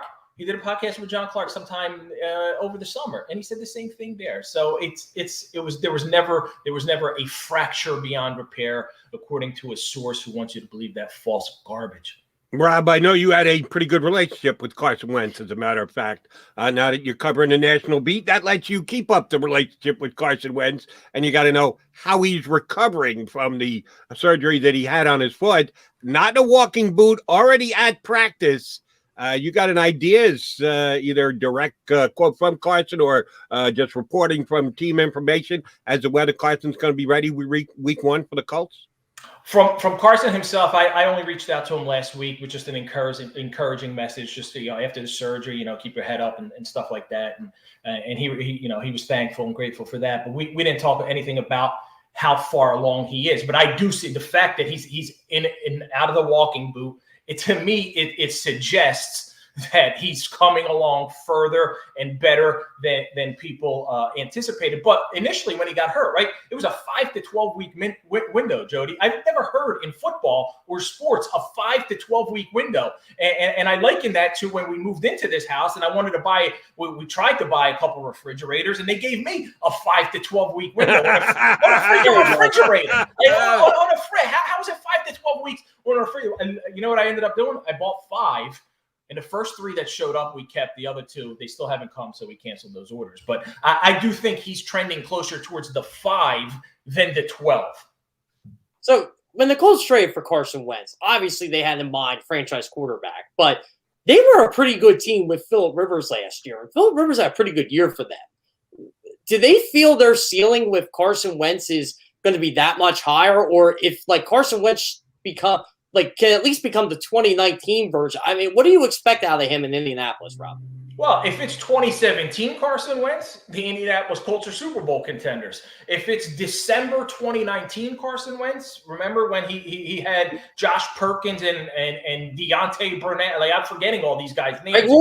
Greg Ward and all those guys, and carried them into the playoffs, then they're a Super Bowl contender. But if he's 2020 Carson Wentz, then they're a middle of the pack to a 7-10, 6-11 team. So I think a lot depends on what Carson Wentz looks like, and I believe in a system with Frank Reich, with some guys, some protection up front, with stability up front, with some weapons that he has, he will look a lot more like the 17 and the December 19 version than the 2020 version. Rob, debating around the country today about how to handle rookie quarterbacks. All the Sports Center shows and talk shows and the like talking about what Justin Fields looked like, what Zach Wilson looked like, what Trey Lance looked like, what Mac Jones looked like. And Philadelphia, you got to look at Mac Jones today in a practice between the Eagles and the Patriots. So the debate comes back up again. How best to handle your rookie quarterbacks? I read Peter King this morning, and he talked about the Brady's and the Mahomes and the Rodgers of the world, who all came along slowly, weren't thrown into the deep end of the pool. That was the point he was trying to make. You could just as easily go to Peyton Manning, who started day number 1 and had his acceptance speech at Canton last week. So there is no real true way, tried and true, to say this is the best way to do it. If you're going to make a decision individually as you're a team, what do you have to factor in? If you were a guy in charge of a team this year and you'd use a fairly high first-round draft pick on a quarterback, how would you decide whether he plays week 1, year 2, year 3? How do you think the best way to do it is? Jody, that's a great question. And that's one that GMs and head coaches and front offices are consistently debating. And I'm going to be writing about that actually tomorrow. But I think each individual case is a different scenario. When you're in San Francisco and you draft Trey Lance, but you have someone capable who took you to a Super Bowl like Jimmy Garoppolo, and he's making a lot of money, that affords you the opportunity to bring him along a little bit slower because you have someone who you could start and you could be a decent football team. When you look at the Chicago Bears and you have Fields come in there and the way he looked, and I'm not going to get overly excited about any preseason game or what he did, but in a case of Fields with the Chicago Bears, you're not a team that I don't think the Bears are going to be a contender this year. I think you can give him an opportunity to play early or even play right away. Wilson in New York with the Jets, again, a rookie head coach, defensive-minded head coach, a team that shouldn't be going. I don't anticipate they're going to be a contender at all. I look at the teams that aren't contenders, and I say let the younger guys, let the rookie quarterbacks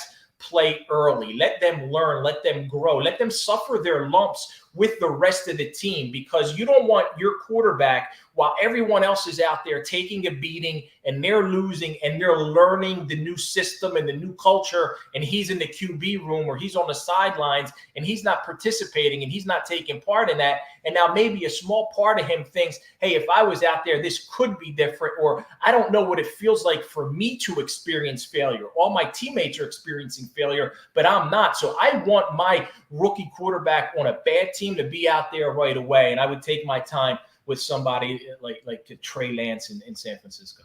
Rob, you know how most successful college coaches do in the NFL. It's not very good. And, we've seen the Steve Spurrier experiment. That didn't even last 2 years. Chip Kelly, ultimately, he let his ego get in the way. That ended up being a disaster, even though it was off to a strong start. Wait, Jeff. I thought he invented the game. That's what I heard. I mean, at Oregon, they use Chip Kelly's concepts now. Didn't you hear that? But he's responsible for the Eagles Super Bowl. I digress. but Urban Meyer, I wanted to bring up here, Rob, and it hasn't been the greatest of starts for him, but he has the one thing that can make him successful, and that's Trevor Lawrence. Overall, what do you expect to see out of Urban Meyer? Yeah, and when you run down a list of those guys who don't have much success, I think Urban Meyer can be the one who goes the other way, who could have some success in the NFL. And the wild card is, or the key to that is, he's got a franchise quarterback in Trevor Lawrence, and that's extremely helpful. Chip didn't have that in Philly, right? But, he did have a future Super Bowl winning MVP in Nick Foles, but who went 29-2 1 year with him. But that's a different story. So I think Urban Meyer had some hurdles and some adjustments, and there was the assistant coach situation, and now he's got Tebow in there trying to learn how to play tight end, and that could be, even though that could potentially have been a distraction, I think it's been handled well there. It can work there in Jacksonville, where he is such a big beloved figure and a hero. So that could work there. And he's actually, I believe, and I spoke to Trevor Lawrence in May or maybe June, I forget when it was, and the influence on Trevor Lawrence, I think, could be a positive thing. So I'm excited to see what the Jaguars and what Urban Meyer can do. I don't anticipate that team being more than a 5 or 6 win, but that to go from 1 to 5 or 6 is a nice jump for a franchise like that. And they have a quarterback in Trevor Lawrence who I think has all the tools. I love this kid. And he's one. I would play him right now. I don't care what Minshew Mania is doing. I don't care how great he's playing. I'm Trevor Lawrence. Go out there day one. First week you're playing the entire season as long as he's physically able. They were saying he was plug and play after his rookie year at Clemson, his freshman year. So I expect him to be there day one with the Jags. Agreed, Rob. Had Mike Pereira on one of my national shows last week because I wanted to get his take on the points of emphasis the NFL is laying down this year. The taunting penalty, they're going to be a little bit tougher on it going forward. They thought that it led to a couple of ugly incidents last year.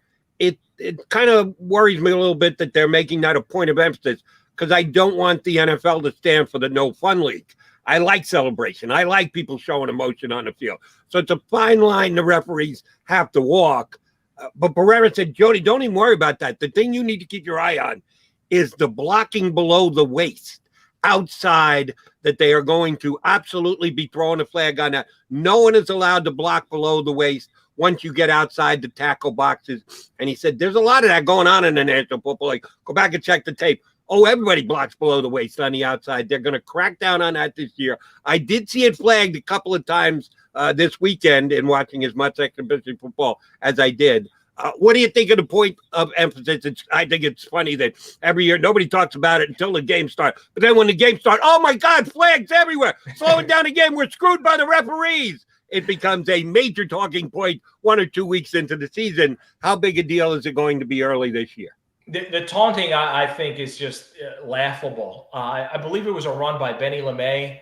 The Colts, he powered his way through. It might have been like a 14-yard run, carrying guys up the middle. And he just like did something like that, whatever it was. And he gets flagged for it. I'm like, there is no way they can do that in a regular season. And what we see sometimes is these points of emphasis, right, Jody? They become a point of emphasis in the preseason. Right. And as more people start to, we'll all complain about it. We'll write our columns. We'll talk about it. And then as the regular season comes, they'll put that flag in their back pocket. But the tackling, right, I mean, the blocking below the waist, that one I think will be, as Pereira said, will be emphasized more into this season. That's not going to be just a preseason thing. I think that's something that they really want to do away with in the NFL. So the taunting thing should and it better go away. But the tackling, the blocking below the waist is going to be something I think is going to be a legitimate point of emphasis that we got to keep our eye on. And just like everything else, early on in the season, we'll be looking at it, we'll be focused on it, and then come November, December, we'll forget all about it. Rob, I never asked you on Twitter before about what are your thoughts on the 17-game season, the 14-team expanded playoffs? I know we've had a year of them. I mean, personally, I'm a little biased because it's, I work for one of the broadcast partners, so more games, more money. Overall, though, do you think it's getting to be a little too much, or do you think this is just right? Hey, more football. We all love football, right? More football is always a good thing. From a selfish perspective, that just prolongs or puts my vacation a little further down the road. I got to wait an extra 2 weeks or whatever it may be. But it's 17 games to me. I don't want to see it go much further. They talked about the 18, right? I think 17 is just right. 3 preseason games is maybe 1 too many. I'd rather see what a lot of teams are doing now, right? A lot of teams now are doing the joint practices, and not just one time, but 2 joint practices because they have 1 less preseason game. I'd rather have 2 preseason games and 2 or 3 joint practices, because you could do two joint practices with the teams you're playing, and then someone local. Like the Eagles could do Baltimore, they could do the Jets, they could do the Giants, whoever it may be. You're not going to do the Giants because it's in division. But a 17-game regular season, I think, is just right. You don't want guys to get potentially even injuries are such a huge factor in the NFL. And as much as it is who's healthiest or who's the best team, it's who's healthiest at the end of the year. So I'm excited to see it that way. If they were going to spread it out, and remember, when was it? Like the early 2000s, late 90s, they had 2 bye weeks. '93 they had 2 bye weeks. What was it? 90? Yeah, they had. I could actually live with 2 bye weeks, especially as now not the beat guy, but more of a national guy. I could live with 2 bye weeks because I think that'll help teams. Right, we're always going to have our football, but that'll help teams. If that would be for me the only way, you want to go to 18, give them 2 bye weeks, and they can go to 18. Rob, let me ask you about a guy that I know you know quite well because you covered him for years, and that's the head coach of the Kansas City Chiefs, Andy Reid. Goes to the Super Bowl, wins the Super Bowl 2 years ago. Goes last year, gets beat, and beat pretty good, as a matter of fact, by that Brady guy and Bruce Arians and the Tampa Bay Buccaneers. What's his mantra coming into this year? He's still got Patrick Mahomes, who is the most talented quarterback in the National Football League, even though Brady got the better of him last year. Still, talent wins out over everything else. They're the favorite to win the AFC again this year, but a couple of good challengers in the Bills and the Browns. What's Andy Reid's message? How do you think he's going to try and get Kansas City back to a 3rd straight Super Bowl? I got a little hint of that, a little taste of that. I spoke to Travis Kelce a couple of weeks ago, and he said that loss in the Super Bowl is just sticks in their mind, everybody, and it left a bad taste because they didn't just lose. As you said, they got annihilated. They got it handed to them. So I think what Andy's using now is that psychological ploy of you guys, you were at the top of the mountain, and then you got knocked off in a big way. You got completely knocked off, and you have to get back there. And you haven't done anything. You haven't proven anything. And the big thing for the Kansas City Chiefs is going to be the offensive line. You got a whole revamped offensive line with 3 guys who've never played in the NFL. 3 guys up there protecting, blocking for Patrick Mahomes. And we saw, as great as he is, as incredible, as athletic, as phenomenal, as talented as Patrick Mahomes is, when he was missing his bookend tackles in the Super Bowl, he was ordinary. He was Carson Wentz in September. That's what he looked like with nobody up front. And that's going to be a huge thing because if they can't get their offensive line in order, I don't care how talented Patrick Mahomes is, they're going to have some struggles early on. But I look for the Buffalo Bills, the Kansas City Chiefs, again, to be there, potentially a rematch of the AFC Championship game, and whoever gets home field, whoever gets the number 1 seed can go this year. I'll stick to the NFC East here now, Rob. I really don't like how Joe Judge runs the Giants. I've been pretty vocal about it. I think it's a high school. He's trying to run it like he was quarterback at Lansdale Catholic. That's how I view it, and I just don't know if this is going to work long term. And Ray Rhodes and the players eventually tuned out, the whole us against the world mentality and, running these guys ragged. Like, people seem to forget they were only 6-10 last year. I know they had a good finish, but they weren't a good football team. Like, overall, what are your thoughts on Joe Judge? He would have been a 6-10 division champion if the Eagles didn't tank the final game of the season, right? He was about to be a 6-10, right? I kind of, I look at what he does, and I think it's in a way refreshing because it's different and it's old school. But like you said, I don't believe that will last. So we to be able to go out there and see some of the things like guys running gassers and everything else and what they're doing after practice or in practice and the fighting and all that stuff, it's different for today's NFL. It really is. We don't see that across the league. So he's coming in here with a different mindset, more of an old school, in your face, us against the world, and let's create this atmosphere here. He may have success for a year or two, but eventually I don't think that will last with today's modern player.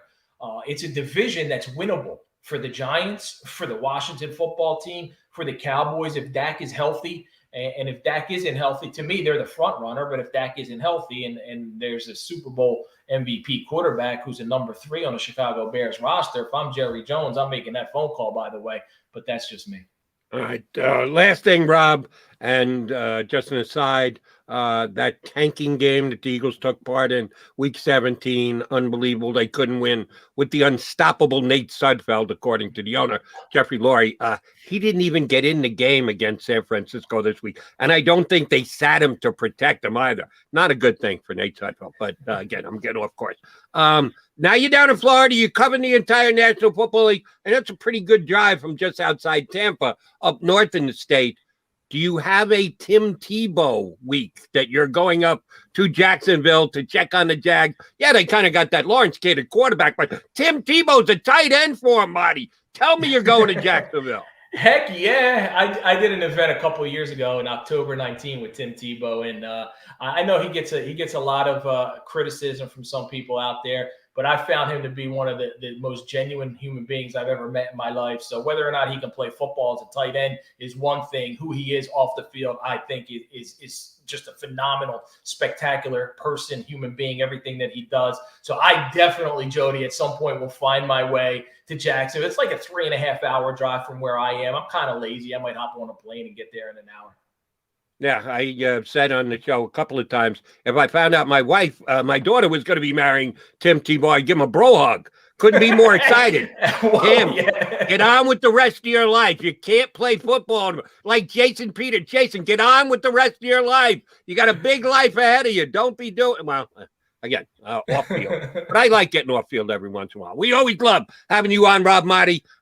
Only 3 fridges. I'm kind of disappointed. I thought you were going with 4. What the hell do you need 3 fridges for? Well, it's actually, in fairness, it's 2 fridges and one's just a standing freezer. My wife is a phenomenal cook in the kitchen, man. She's awesome. She gets her meats, her fish, and everything. We store it there. And it's two of them are in the garage, and the other one's in the soon-to-be remodeled, brand new kitchen.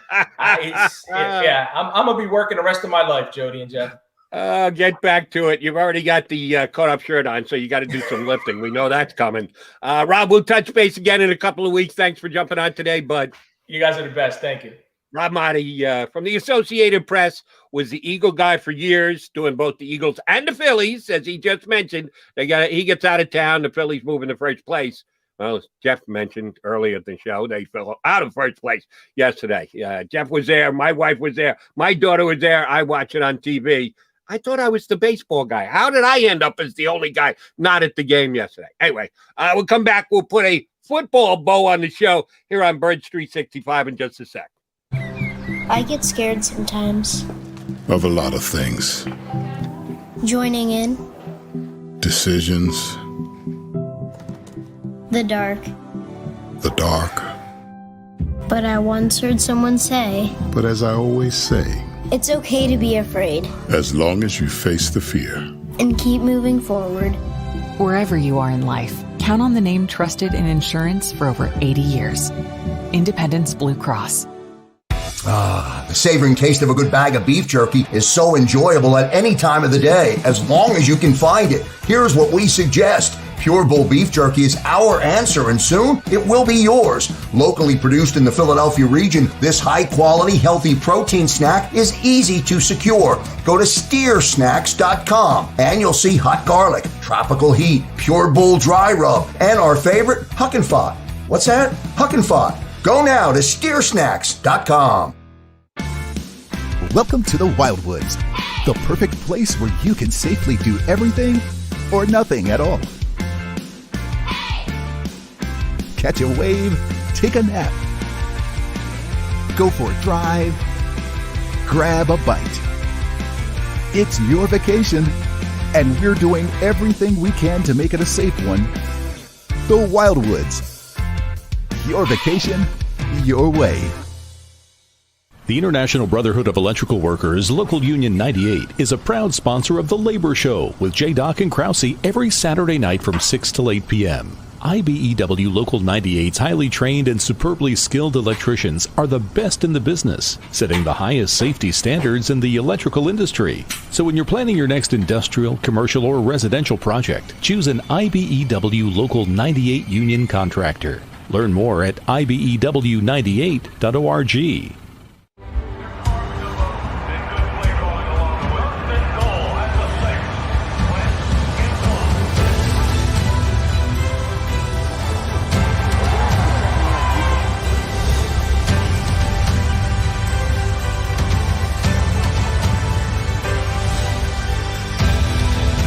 Field of life, First Trust Bank is there for you. Champions on 3. 1, 2, 3. Because Philadelphia dreams deserve a Philadelphia bank. This is a key. It's a family tree. It's a pair of wings. It's a secret handshake. And a ticket to anywhere in the world. It's more than a uniform.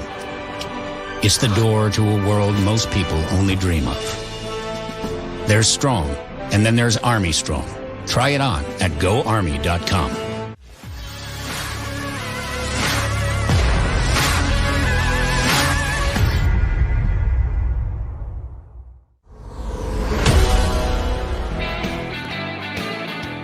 Coming down the home stretch here on Birds 365. We'll be right back at you 22 hours from now tomorrow. Only we'll have an Eagles-Patriots practice to talk about between now and then. JK, before we wrap this bad boy up, did want to note this. A lot of talk, the beat writer John and BLG, all the guys who covered the team suggesting and getting it here on our feed and also on my CBS and WIP shows. The Eagles could use a veteran wide receiver. The Eagles have to get a veteran into that room. The Eagles have some youth there, but there isn't that steadying veteran guy, that hand to help guide, and that should be something that Howie Roseman is on the lookout for, even willing to trade for above and beyond just who's not going to make somebody's roster and be able to pick them up off the scrap heap right before the season starts. Does Nelson Aguilar fit that description? A veteran guy who's been around the league, accomplished a little something, could help these young guys in the Eagle wide receiver room. Would we put Nelson Aguilar into that group? He's a veteran receiver. I would say that. He ain't coming to Philadelphia, obviously, because Patriots just signed him. But I was going on the little timeline here, and the Eagles are getting some reinforcements at receiver right now. Devonta Smith is in full pads. John Hightower, who was listed as week to week, is in full pads. That's very interesting. And Ryan Kerrigan's in full pads. But I did think it was kind of cool, though. I think McMullen or Ed Kratz tweeted out one of the two. Nelson Aguilar went right over to Connor Barwin. And basically, Connor Barwin's on the Eagles staff now. So, he in the front office. So he went over and, they talked and they exchanged pleasantries and all that. So I thought that was really cool. But, yeah, overall, Nelson Aguilar, I would consider him a veteran receiver at this point. He's been in the league 6 years. He's had degrees of success. He was really good last year with Vegas. So, I think he's going to be a good asset to the Patriots offense. I just don't think he's a one. But if you would bring in a Nelson Aguilar type player on this team, it definitely will not hurt. You don't expect a guy like that to light the world on fire, but you expect a player like that to contribute and help these young receivers out. And that's ultimately what you would bring in a Nelson Aguilar type player to do. The reason I bring it up is because oftentimes Eagle fans are ready to throw stones at Howie Roseman. Given a chance to throw a stone at Howie Roseman, they'll throw stones at Howie Roseman. He didn't get that many stones thrown his way when he decided not to bring Nelson Aguilar back. And Aguilar was, of course, a free agent. He could choose to go wherever he wanted. He went and spent one full year with John Gruden and moved on. So it wasn't like, oh, he's got to become a Raider. He went to the Raiders because I'm sure the Raiders offered him the best one-year deal that he got last year. How he didn't get killed here in Philadelphia for letting Nelson Aguilar walk out the door, does that surprise you? I think because he was so bad in 2019. If you remember, Jody, he cost Carson Wentz 2 games in 2019. The game with the Falcons, that was a beautiful pass by Wentz. And Aguilar just flat out dropped it. This wasn't a Todd Pinkston lost it in the lights. He dropped it. And then the whole Wentz pass where I don't know how Wentz got this pass off. I don't know how he put it where he needed to put it in the back of that end zone. But Nelson Aguilar dropped out against the Patriots. That, I'm trying to remember now. It would have tied the game. I got to rewatch that game again. But Nelson Aguilar was just bad in 2019. And he kind of reverted back to the 2015-2016 version of Nelson Aguilar. Not the deep threat that he was in 2018. And definitely not the reliable receiver he was in 2017. So, yeah, I think it was more of the Eagles needed to move on, and he needed to move on. He needed to change the scenery, and it's interesting, Jody, because Kendrick Bourne, who is on the Patriots now, said the Eagles were interested in him in free agency, and he said he had his mind set up. He wanted to go to New England no matter what. So I thought that was very interesting that the Eagles were looking at a veteran-type player like Kendrick Bourne. I mean, I don't think they would even entertain Nelson Aguilar, but yeah, if any Eagles fan would say, I can't believe they let Nelson Aguilar go, I'm like, come on. Like, seriously, you've been getting on Howie Roseman for Chip Kelly or whoever picked him for 5 years for even picking the guy. I don't know, Joe. I was relieved he was gone. Quite honestly, I just thought it was time to move on, and I root for the guy, to have success. But overall, it just didn't work here. But his act 2 has been pretty good. When he moved out to Vegas, had a pretty damn good year with the Raiders, and that's why the Patriots did make the play that they did to bring him in. And this is a different Patriot team than we're used to. Usually they're a team coming in defending, a championship or a deep playoff run. 7-9 team that reacted accordingly and brought in a bunch of veteran free agents this offseason. It's going to be a different type Belichick team that the Eagles are facing off in practice these next couple of days.